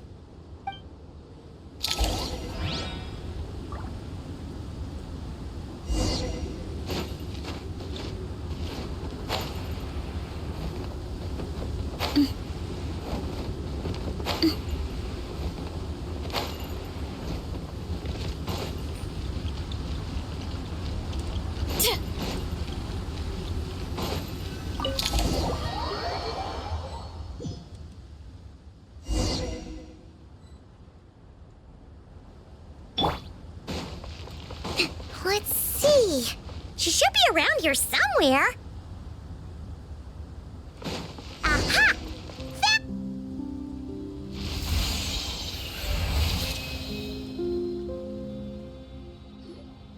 Lilupar! What a long dream that was. It's been a while, my master. Oh, and you're here too, little wildcat. The four of us back together again. Imagine that.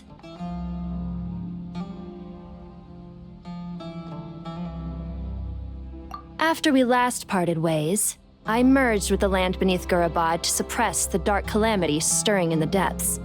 It rekindled the flame of vengeance within the Jinn, depriving Gurabad of any hope of peace. I fought against it for a long, long time, until one day, I sensed a change in a foreign land to the west. Suddenly, the pitch-black abyss fell silent.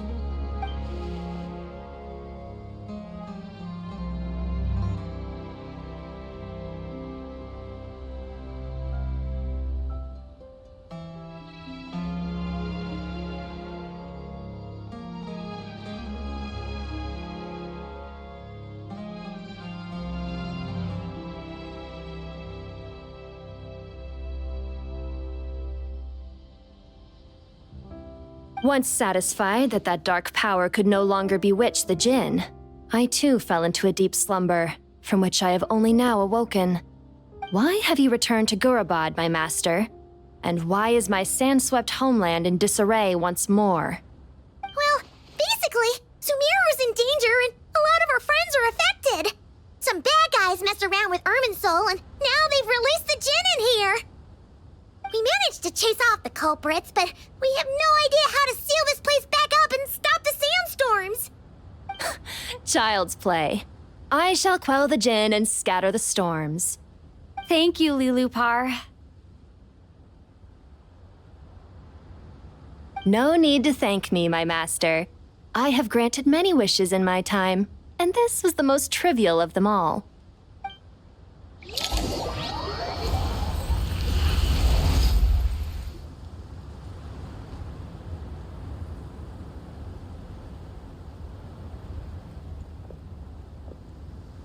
The sandstorm's gone.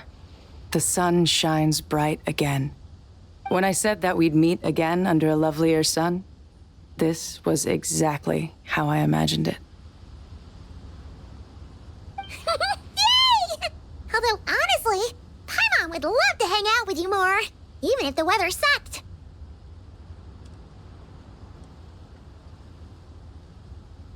Well, there shouldn't be any more Jinn breaking out, right? Are we okay to head back?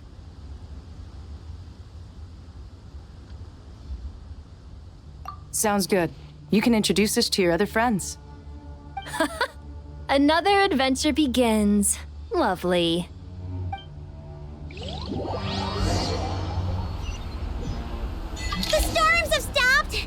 We should be able to get to the Temple of Silence without any problems now. Time to regroup!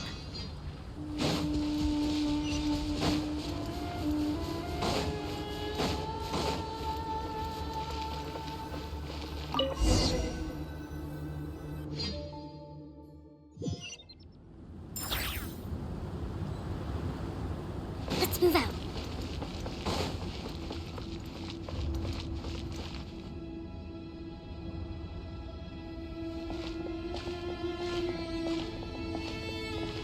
So, this is the Temple of Silence.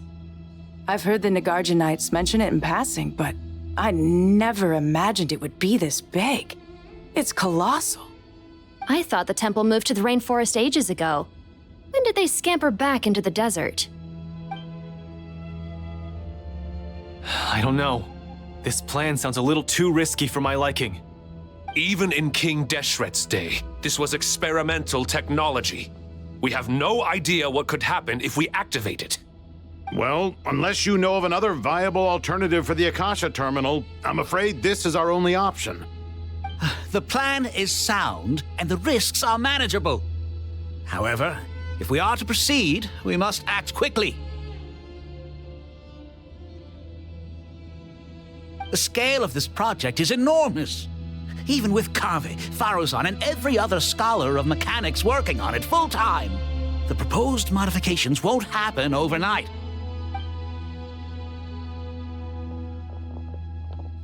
You're back. Everything all right? And who are they? Friends of yours? Pretty much everyone in the Temple of Silence is. This guy's Kaveh, and the one next to him is Alhaitham. Hello, I'm Jet, and this is Lilupar. Ah, a famous name from the history books. Pleased to meet you. A friend of a friend is a friend of mine, as they say. Who's they? Huh? Do people not say that? Not in the desert.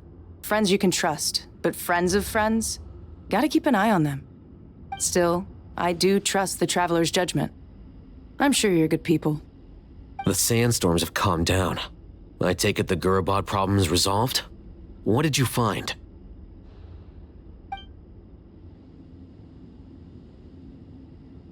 And after getting all smarmy with us, he trapped us there. Luckily, Jet used the mechanism outside to free us, and then we got Lilupar to put a stop to the chaos. Wow. Thanks for being there to help them.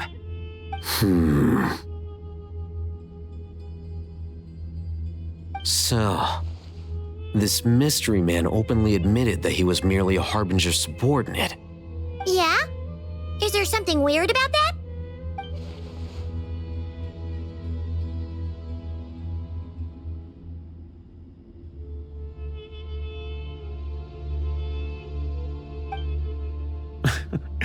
I assume you aren't naive enough to expect answers from an enemy. Well deduced. Our commander, Dottore, died in Nordcry.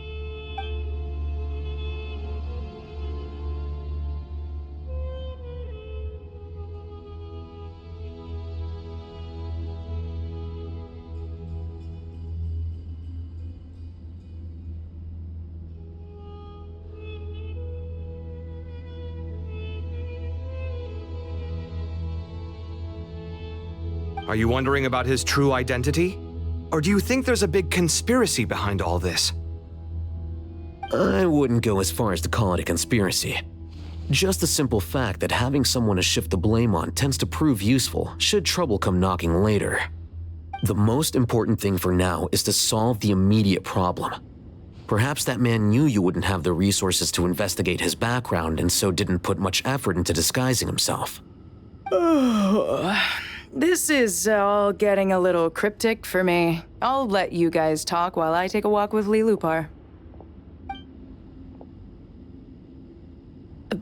Jet? Aren't you with the Blazing Beasts? What a coincidence. Didn't expect to run into you here. We're mercs. You can run into us anywhere. Who's this with you? So, did you find the solution you were looking for in the Temple of Silence? You bet we did. This place is incredible. It has everything. So far, we've discussed a plan and verified its feasibility. Building a new system from scratch is out of the question. So our only option is to modify the Akasha using certain resources we hope to find in the mausoleum of King Deshret.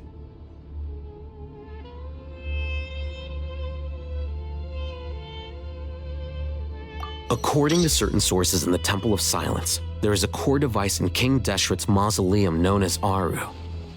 Little is known about this device in academic circles, which suggests it was hidden quite effectively. If these sources prove correct, the energy contained within Aru may be sufficient to power our Akasha renovation plan. However, this raises difficult questions regarding technological integration. The sages are still debating it. Yeah, but I'm sure they'll reach a compromise once they've argued it out. The people of the rainforest are always cautious when it comes to desert technology. But times of crisis like this leave us with little choice. Wait, Paimon has a question. Is this the same Aru we've heard of before? It's sealed off, right? Some sort of prison where the Goat King, Ibis King, and Crocodile King are locked up. Well remembered. Yes, that's exactly right. According to our records, Aru was the most brilliant creation King Deshret ever conceived of. Built by divine and mortal artisans working together. It was a miraculous accomplishment, and it lies hidden deep within the king's mausoleum to this day. That being said, what Aru actually does and why it was built, those are deep secrets we are not privy to. Until recently, I wouldn't have been optimistic that the place even exists. The only reason I'm inclined to believe it now is because we heard it from the Ibis King Thoth himself at his temple. The tale of how the 3 retainers of Al-Akhmar were imprisoned in Aru. Paimon totally gets that. When Paimon first heard about it, she thought it sounded pretty unbelievable too. Do you guys still remember that? The Ibis King told us they were trapped in Aru and that they had to answer 3 questions to get out. I think I remember. What causes our rise and fall? What obliterates love and hate? And what determines truth and falsehood? Those were the 3 questions, right? Yeah. Oh, if only Nefer were here. She's dealt with the Ibis King before, so she might know more. Oh, Nefer is a friend we met in Nordcry. Nordcry? Funny. She showed up here earlier. Huh? Yeah. Had another lady with her too. Both said they knew you. They contacted the sages, claiming they might be able to offer some assistance. Really? They came here to help out? Yes, really. It was just before you got back. One of them said she's made Nordcry her home. If she's the person you were talking about, then... Looks like betting on Aru was the right choice. See? They're right over there. Nicole! Never! Why, hello! We're here to help.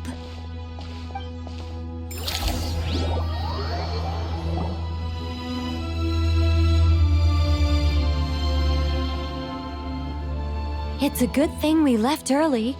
We almost got locked out. Locked out? What do you mean? Oh, you haven't heard?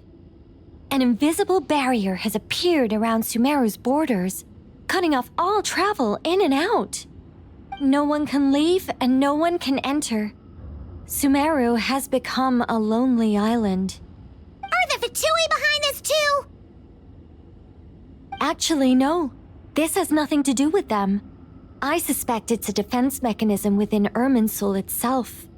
Irminsul is the source of Tevat's ley lines, after all, and Sumeru is the nation closest to it. I imagine this function was put in place to seal the entire region off in the event of serious damage, preventing the disaster from spreading to the rest of Tevat. It may have been implemented long ago. But doesn't that mean that the people here won't be able to escape to other nations if the anomaly keeps spreading? Currently, that does appear to be the case, which is precisely why I am here. This is a critical moment for the world, and Sumeru is the eye of the storm.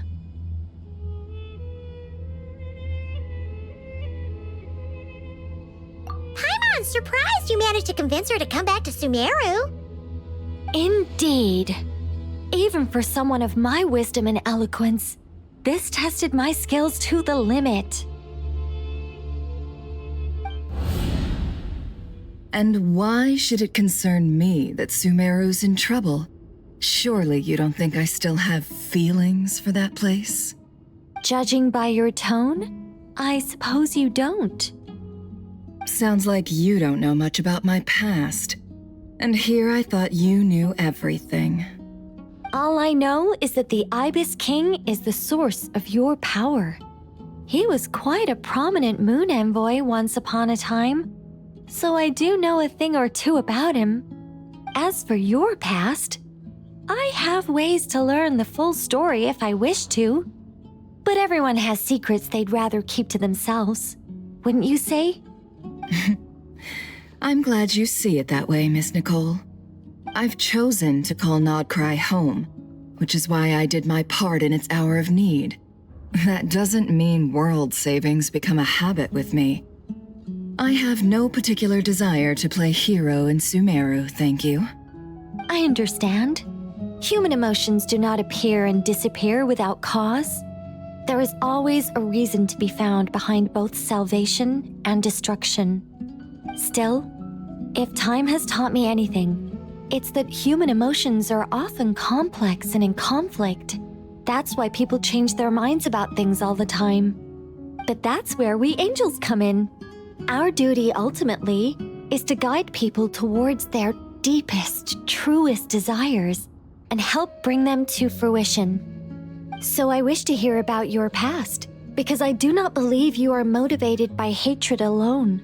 And if we still arrive at different conclusions in the end, that's okay.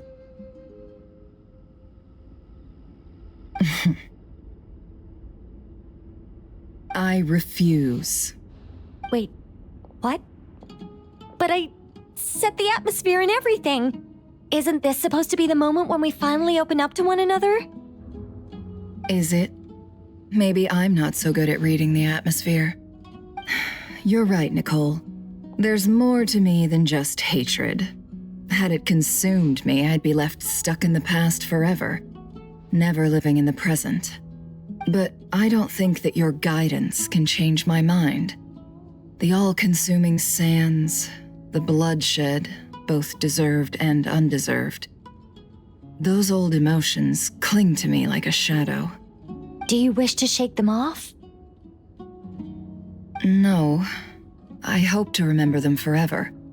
Those emotions and memories shaped me into the person I am today. They'll always be a part of me. In that case, Would you like to hear my perspective, at least? Sure. It's not every day you get to hear an angel's opinion. A long, long time ago, when the angels still walked freely upon the earth, I found life tedious. Monotonous work, lukewarm relationships. Things weren't nearly as interesting as they are now. And yet, since the angel's demise, I have found myself missing those days on more than one occasion. Human emotions are often attached to a person, a place, or an object. When those things are gone, the memories quickly fade, and the emotions slip away along with them. If Sumeru were destroyed, both rainforest and desert would be no more. With the object of your hatred wiped from existence, it would not take long for the memories buried deep in your heart to slowly fade.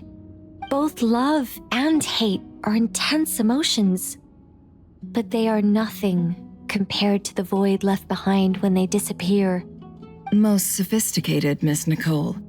But anyone focused on the future could only ever applaud the destruction of the things they hate.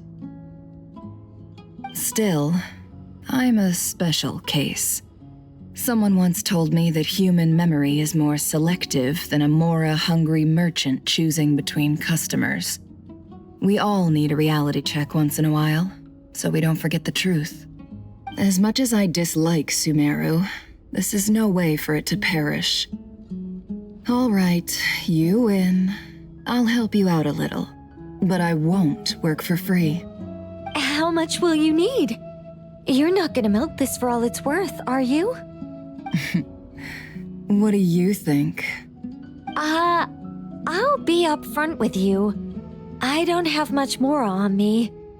If that's what you need, I could borrow some from Alice. Or perhaps I could pay in sculptures. The ones I carve are actually worth quite a lot. Just cover my travel expenses. Huh? Is that all? That's all. Given all the people I owe favors to, I can just about justify a trip to Sumeru. Yehoda! Here, boss! What do you need? I'm going back to Sumeru for a while. While I'm away, you'll be in charge of the curatorium. Me? I'm in charge? Whoa! Don't worry, boss. You can count on me! And that was how the ingenious Angel Nicole brought you the perfect person for the job in your hour of need. Hip hip hooray! That was far more detailed than necessary. Not lacking in embellishment either. I never thought I'd return. Especially not the desert. But life doesn't always go as planned, I suppose. What's Candace up to? I don't think I've seen her yet. She is still taking care of things in our village. Should be joining us before too long.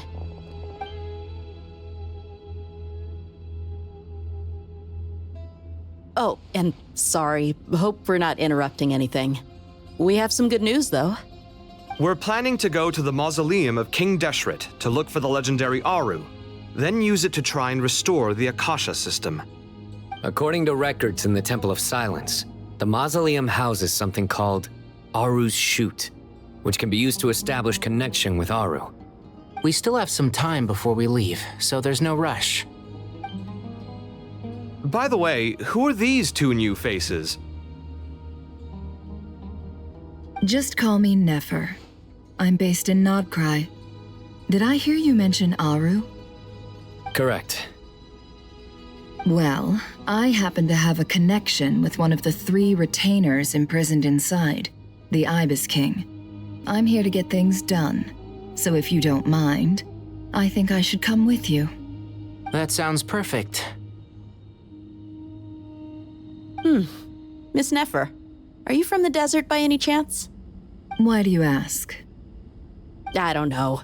There's a familiar air about you. Plus, you mentioned Candace. Sorry, I don't mean to pry. It was just a random thought. I'm Dia, an eremite mercenary. My work usually keeps me out in the desert.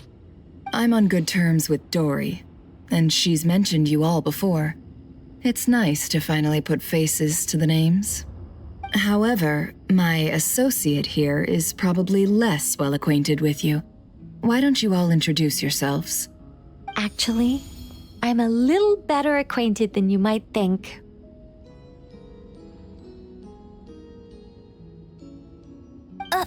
Huh? Huh. Are my eyes playing tricks on me?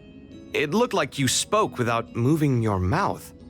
Ventriloquism. I have heard tell of it before. What is it, Kale? It's you! You're the voice who's been speaking in my head, aren't you? You encouraged me to report my dreams to the Dendro Archon, and got me to recite that magic prayer. Mm-hmm. I have many titles, but let's go with the most pertinent one. I am Nicole Rain, an angel who has lived since ancient times. An angel? Sounds like a big deal, but, what exactly is an angel? Oh, Well, we're a rather long-living race of beings. Not gods, technically, but we can still tell you a lot of stories from ancient history. Yep, and she's also an amazing sculptor. You could say she's a real creative type. Well, ma'am, if both the Traveler and Paimon give you rave reviews, you must be pretty impressive. Oh, please don't call me ma'am. I find it so awkward when people get too formal with me. Just relax and be yourselves. No need to be nervous. Miss Nicole, if it's okay, could I ask you a few questions? Yes, you may. I can see your heart is filled with confusion, and you are desperate for answers.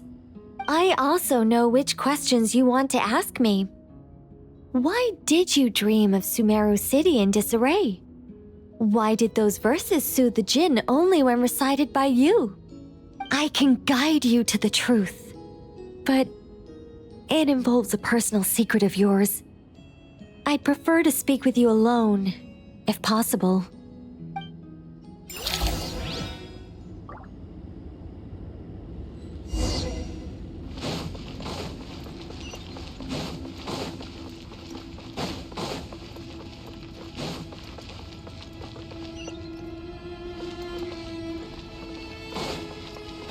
Let's move out.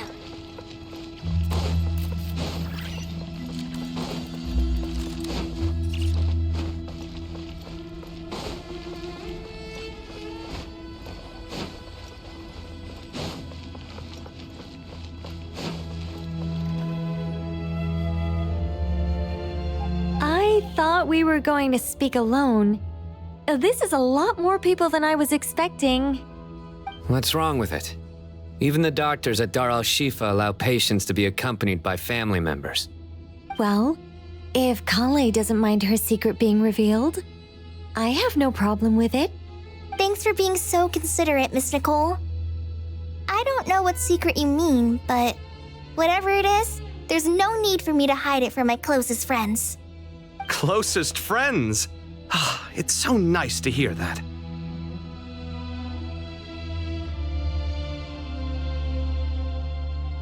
All right. In that case, I'll get right to it. Kale, are you aware that there are god remains inside your body? I am. When I was young, I got sick with Elazar. Nothing could cure it. The Fatui convinced my mom and dad that they could help, and I was sent to an unfamiliar place. There were a lot of other kids just like me there. This creepy guy injected us with some strange medicine, which I heard contained god remains. I can still remember the pain like it was yesterday. But thanks to the friends who've stuck by me all this time, I've gradually been able to overcome those memories. Anyway, so you're saying that what happened to me has something to do with the god remains they injected me with? Yes. Those were the remains of Nabu Malikata, the goddess of flowers. What? Huh. Fascinating. You don't seem surprised like the rest of us. Why? The possibility crossed my mind when Kale recited the Goddess of Flowers song and calmed the Jinn. You made Paimon jump! What are you doing here, Lilupar? I was merely passing through when I heard the name of the Goddess of Flowers. Be assured that I share your surprise. You, with the hat. Are you certain? I sense no trace of the Lord of Flowers within her. Well, it is a very small fragment. Unless special methods are used to manifest its power, even her closest acquaintances would find it near impossible to detect. After the goddess passed away, her remains were scattered across the desert. King Deshret gathered all the pieces he could find and buried them in the Eternal Oasis. But some fragments remained unaccounted for.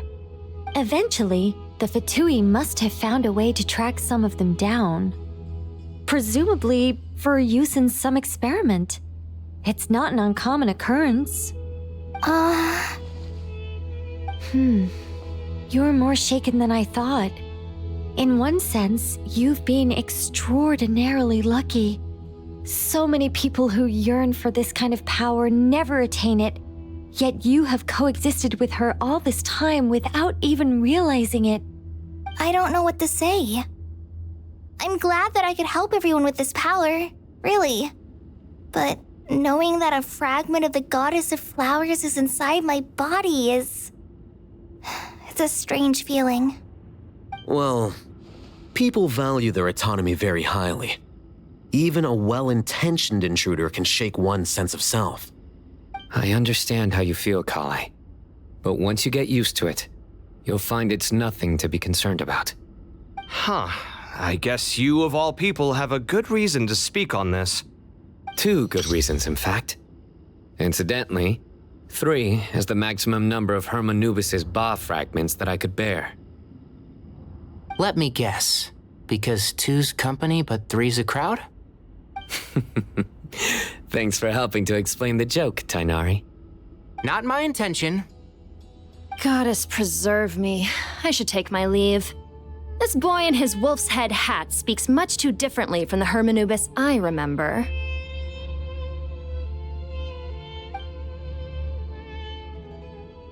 Kale, all I'm trying to say is, no matter how many Hermanubis fragments there are within me, you wouldn't think of me as Hermanubis. In the same way, you are simply you. Yeah, I know what you mean. So about that dream I had, was it a warning from the Goddess of Flowers? Yes. Just like me, she was an angel created by the primordial humans, born with the instinct to guide living beings. Though her body and soul have perished, her essence retains its natural instincts. Even her smallest remaining fragments would do their utmost to send you that warning. The Mother of Dreams? Lord of Flowers and Oases? She must have had a premonition. That is why she gave that dream to you. We won't let her efforts go to waste. But I still don't understand. Why me? Yes. Why indeed? You weren't the only one injected with God remains, but only in you have her fragments persisted. I suspect it may be because of the firm will you showed in the face of suffering. She was likely assimilated by that will. Of course, this doesn't mean you have to shoulder any extra responsibility. As this young man said, you are who you are, and that will not change. All right, any further questions from the family members of the patient? If not, we should head to the mausoleum of King Deshret. Let's move out. Time to put our plan into action. We all hope it'll work. But will we really be able to open Aru? And even if all 7 pillars of King Deshret agree to let us proceed, the scale of the work to follow is daunting to say the least. Haven't you handled other big projects before? I mean, the biggest project I've worked on to date is probably the Palace of Alcazarzaray, I guess? But this is orders of magnitude beyond that. It's a total nightmare. Look on the bright side. At least this time you're actually here when Sumeru needs you most. You won't have to come asking me for details after the fact. Mock me all you want. But now that I'm here, things will be resolved far more quickly and smoothly than last time. Kave's self-doubt disappeared in an instant. Like magic. Well, this confidence is most gladdening. Now, go and pack your things. We'll head to the mausoleum as soon as you're ready.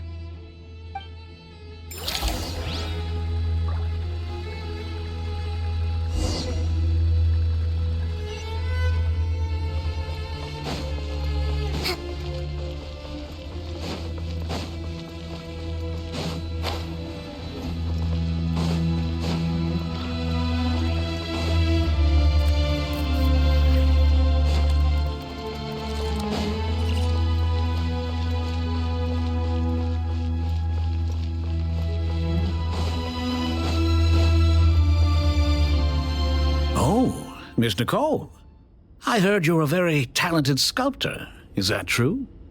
Oh, I don't know. I wouldn't want to blow my own trumpet. Honestly, even though Kasharawar is best known for its focus on mechanics, plenty of Kasharawar scholars are quite serious about sculpting as a hobby. So if they rate your work, that's enough for us. We just have to take a look. Who's we? Myself and a few other scholars. Kashif, Daneshvar, come take a look. Oh, well, if you insist, I suppose there's no harm in showing you.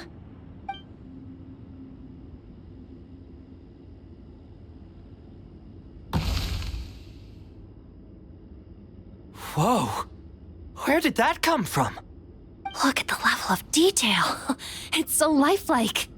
The squirrel descends from the heavens like a champion, and the earth trembles beneath its feet. What do you think? Striking, isn't it? Kaveh? Kaveh, come here for a sec. Oh, and Madame Faruzan, didn't you used to study in our darshan? Come take a look. All right, but hang on a moment. I have to finish reviewing this proposal first. You called? What is it, youngster? This squirrel statue. Isn't it cute? Oh, a squirrel. I wouldn't say cute per se. The realism is what stands out to me. Were you trying to carve a statue of a hero, young lady? Oh, a hero? I suppose so. Actually, I didn't really have a specific theme in mind. I just started working on it, and this is how it turned out. I see. Well, do you tend to read novels about heroes in your spare time? As a matter of fact, I do quite enjoy those. Everyone loves a good tale of daring do, right? Then perhaps the statue represents the heroic tale you long to see deep down inside. Also on the subject of heroism, I feel that if the subject posed with a finger raised towards the heavens, it would lend a greater gravitas to the overall image. I'm sure some would call it cliché or old-fashioned, but not me. I think it would be a perfect fit. It has a certain classical beauty about it. Kaveh! Sorry, Madame Faruzan, I'm a little busy right now. Don't wait up for me. What a pity.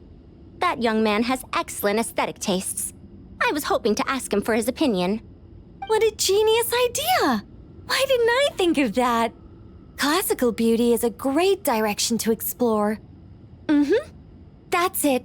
Once I get back, I'm going to sculpt a heroic squirrel pointing its finger towards the sky. Precisely. A declaration of victory. You understand my vision. Then place the two statues face to face. Yes! That's exactly what I was thinking. It'll be a masterpiece. Miss... I'm sorry. I didn't catch your name. Just call me Nicole. Madame Faruzan? Was it? What? Oh, no. That wouldn't be right. Why ever not? Madam is a state of mind cultivated from within. Anyone may call me madam if they so desire. My dear Miss Nicole, once we make it through these trying times, should we have the pleasure of meeting again, I shall look forward to seeing your new work. In this day of age, it's rare to find people with an appreciation for classical aesthetics. Meeting you was truly a pleasant surprise. Honestly, I feel the same way. It's been a long time since I met anyone interested in this style of statue. Clearly, they don't call you madam for nothing. Also, I have to say, you're a very good judge of character. Because when I think about it, I really am someone who likes stories about heroes. That must be why I've quietly kept watch over generation after generation of them. Sorry, keeping watch over heroes? What exactly do you do for a living? Oh, never mind that. Let's not tell Madame Farrozon about Miss Nicole's true identity for now. Good idea. Let's limit the conversation to aesthetics.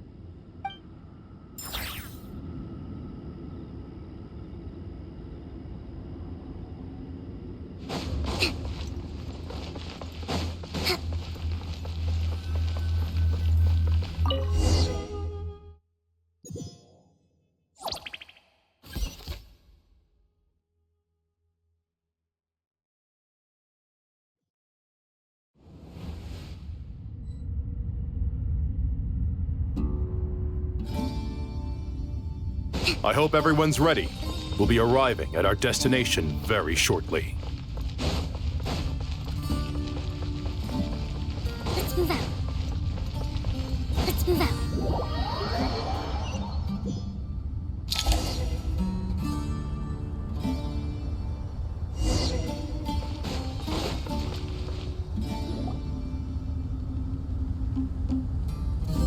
Why, we've not seen so many visitors ever, really.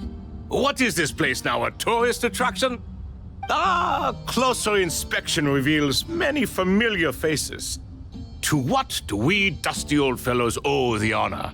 Surely you're not just here to chat. You surmise correctly. We are here to carry out a rather enormous project. Ho, enormous, you say? How large, then? Larger than the gaping void in our lives? Why, you've even put a smile on Goatee and Crocco's faces. All this activity is making for quite the special day.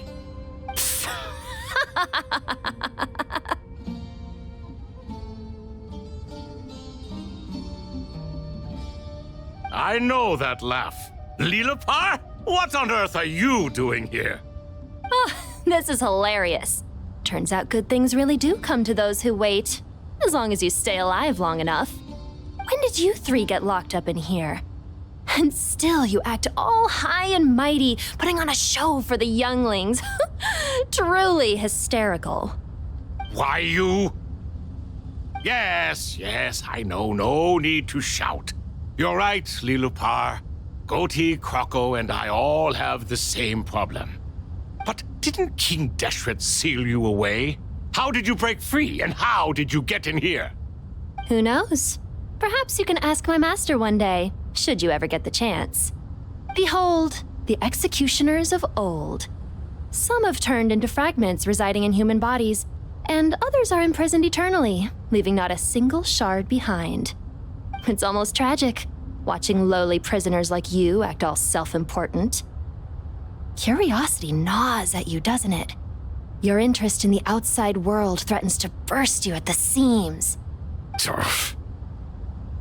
I'm starting to take a liking to this magic bottle lady. Time is of the essence. Let's get down to business. We come to you, O three ancient lords, to request your assistance on behalf of the Academia. If we can help you regain your freedom, then please consider lending us your aid. As for precisely what we need your help with, it's a long story. So, to demonstrate our sincerity, we are prepared to first resolve the problems that plague the three of you. All right, stop arguing, Crocco. And Goatee, don't you start. What's the harm in letting her speak? It's not worth getting so angry about. Forget about her. The three questions are the crucial thing here. But Do you really have a way to answer them? You once answered the final question, Nefer, but the seal did not open. Unless, with the passage of time, you have found a new answer? You could say so. When you first asked me what determines truth and falsehood, my answer was a liar's soul. Liars are the best at seeing through the falsehoods of the world. But if you want them to tell you the truth, you have to reach their soul. I think that makes sense. I found it quite compelling myself, and I told Nefer so. Unfortunately, it brought us no closer to liberation. Well, that's simply because it was my answer, not the one King Deshret was looking for. Can you guess which answer Al-Ahmar wanted then? Time. And that's not only the answer to the final question, it's the answer to all three of them. All things wax and wane with the passage of time. Love and hate eventually fade into nothing. Current affairs are always fraught with conflict and controversy. Only time can distinguish between right and wrong. You once described King Deshret as a proud man. I'd say that the prouder someone is, the more inclined they are to believe that only time is qualified to be their judge. Time. Well. Indeed. Perhaps in building Aru, our king was in fact attempting to reverse time, to bring love and hate, right and wrong, the rise and fall of all things back to their point of origin.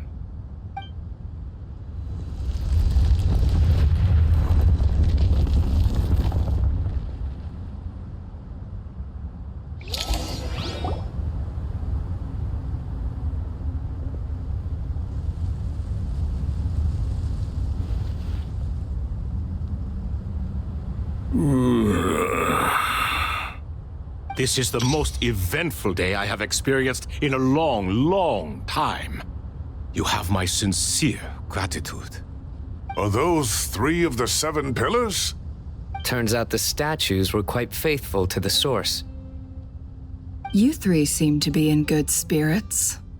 Prison can help a person grow and learn to cherish what they have. Nevertheless, after everything you've done for me, I sincerely hope you never have to experience it for yourself. Hello, Nefer. It's good to see you, Thoth the Ibis King. Nice. Definitely puts my mind at ease, seeing you two getting along so well. Should we maybe introduce ourselves, or... Sure. I'm Sethos, the current leader of the Temple of Silence. This is General Mahamatra Sino, and this is the former Spantamat sage, Cyrus. But I'm guessing none of that means a whole lot to you. Everything is equally new to us, in truth. We've been gone from this mortal world for longer than you can imagine.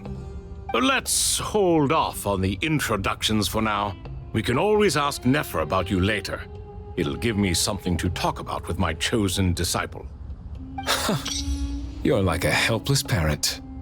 Gods and people of yore are not necessarily welcome in today's world.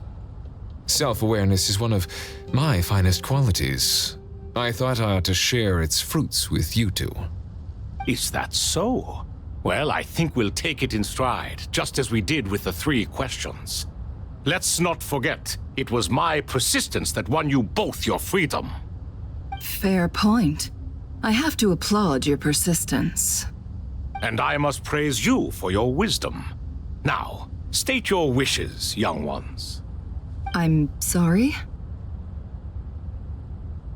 Why, your tremendous accomplishments deserve a reward, do they not? You must let us do something for you in return. General Mahamatra, what do you think? I won't beat around the bush. Sumeru is facing a crisis the likes of which have never been seen before, and we need your help. Every calamity throughout the ages has been connected to us in one way or another, whether we were its cause or consequence. Whatever is wrong with Irmin's soul, It severely affected the Dendro Archon. She fell into a coma and is currently receiving treatment from the Dendro Dragon. The Dendro Dragon? I'm sorry, the Dendro Dragon is helping to heal the Dendro Archon? Not a pep, surely. Not vicious, cruel, a pep who possesses no virtues aside from her basic instincts. Ah, good heavens. Oh, I shudder to think what could have caused Lesser Lord Kusanali to suffer such a plight. Still, why would the Dendro Dragon lend you her aid? She has always held nothing but contempt for the Archons. I suppose she and Kusanali must have some history. You can help us make history too. A smooth talker. Well said, lad. Currently, no one can connect to Irminsul. We hope that by opening up Aru and making some modifications to it, we can use its technology to our advantage. Unfortunately, Aru is an imperfect creation. King Deshret never managed to realize his full vision before his death. Much remains to be done if it is to be pitted against Irminsul itself. Besides, I hear your reasons, but to give Aru up over such would be... The archaeological records clearly indicate that although Aru's construction took a long time, it was not beyond human means to achieve. Modern technology should solve the efficiency issues. We have no choice but to go all in on this. This is by no means a threat. But the only reason we helped you escape from Aru was to gain the necessary leverage to negotiate with you.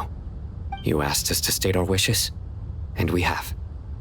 Each one of us here needs your help, as do all the thousands of people living in Sumeru. They need you, and they need Aru.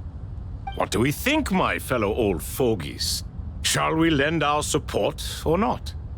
Since you ask so nicely, naturally. Naturally what? Are you for or against? I simply mean we shall do what comes naturally. You claim that you wish to open Aru. Know you then that the golden slumber created by King Deshret is preserved within? We do. We understand the risks involved. In all likelihood, the mortal world will never again be able to replicate King Deshret's work. Never will there be another chance to come so close to creating a utopia. Knowing this, are you sure of your decision? We are sure. Before people can dream, they must first live. If your minds are made up, very well. We shall summon our erstwhile colleagues to discuss this further. Saint Shezepank, Saint Bennu. Once you surrendered to silence and were buried with King Deshret. But now, we invoke the right to awaken you with our voices.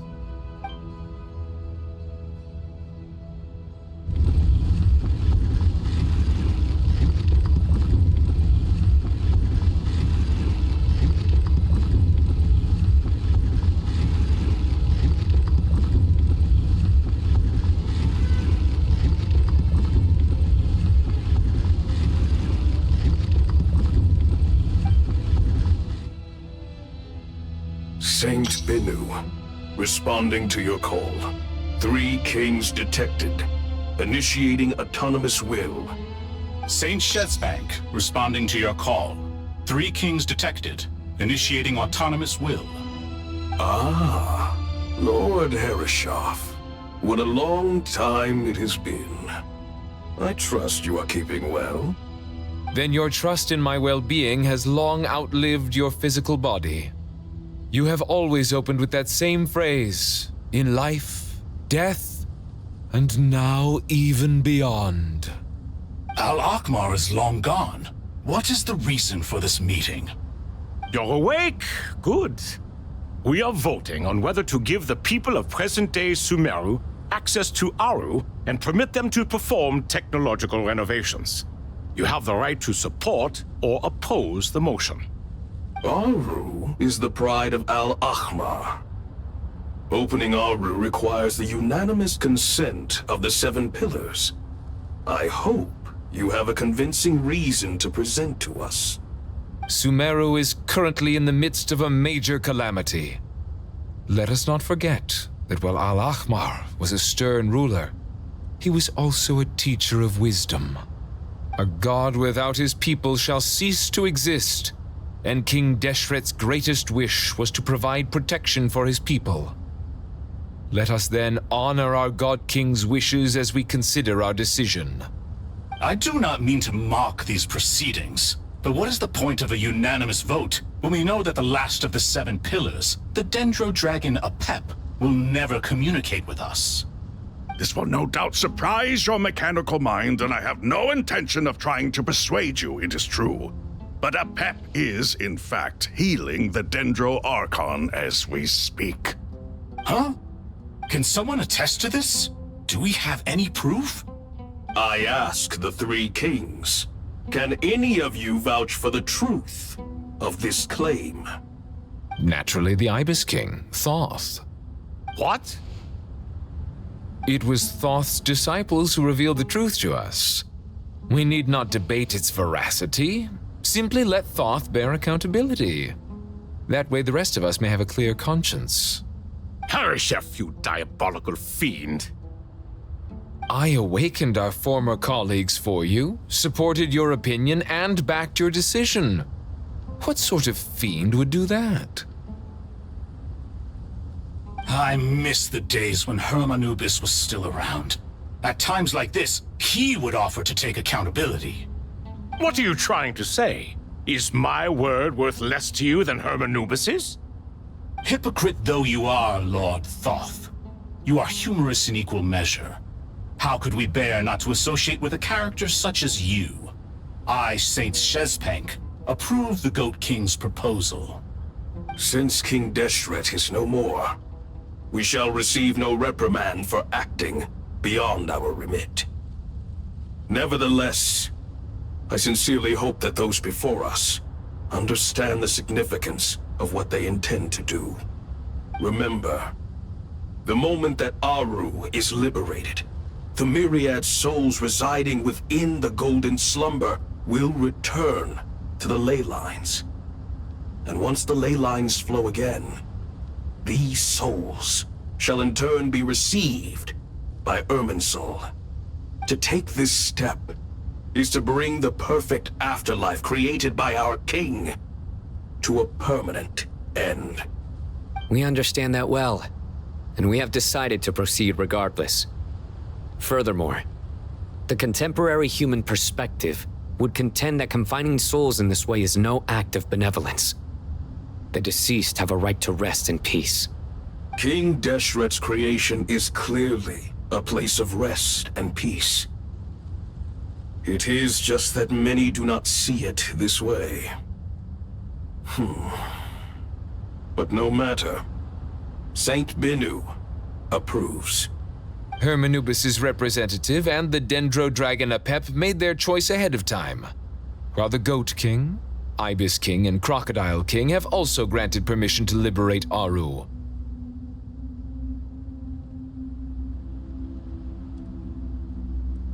By the grace of His Majesty, guided by his wisdom and will, let the gates of Aru be reopened.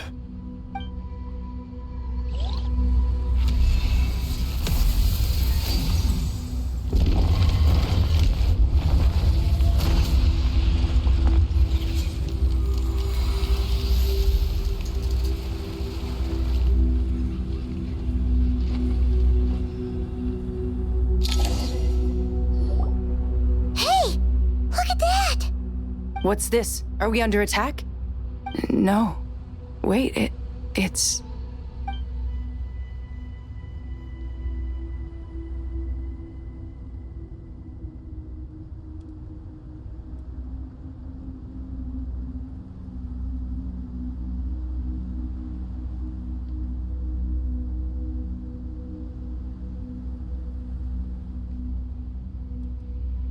Here you are. Through the sands of time, I see you. Father. Father, is it really you? It's Jet's father, brother, Jibriel! That's right! He entered the Golden Slumber, didn't he? I smell blood and sand on you. You've grown, strong as a wild beast, and without shedding a tear. You have to leave, don't you? Please, just answer me this. What should I do for you? This meeting is a blessing from the gods. My soul, once imprisoned along with that of Semail, is finally free. I am truly grateful for the chance to see you again. That the dead should meet the living is itself a miracle. One brief, precious moment is enough. Enough to set my heart at ease. Do not weep for me, Jet. I know you will accomplish many great things in your life. You will go further and climb higher than I ever did. All I ask is that you take good care of yourself.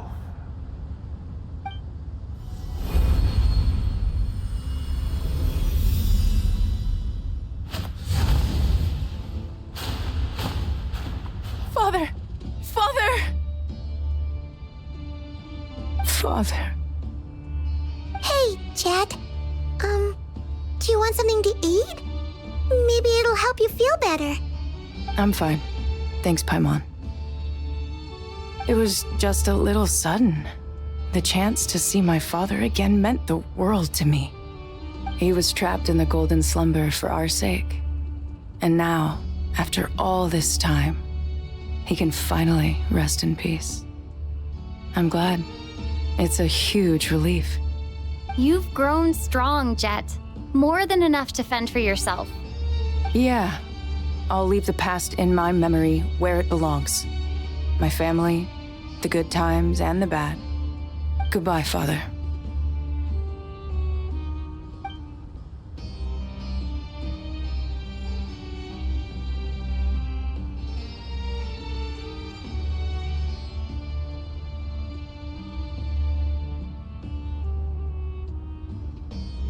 Ah, me, what a touching reunion that was. It seems we did a good deed today. We three retainers, once imprisoned for our iniquity, are surely the least qualified to judge whether this deed is good or bad. Either way, Aru is open. Now you have your opportunity, and with it, whatever trouble may ensue.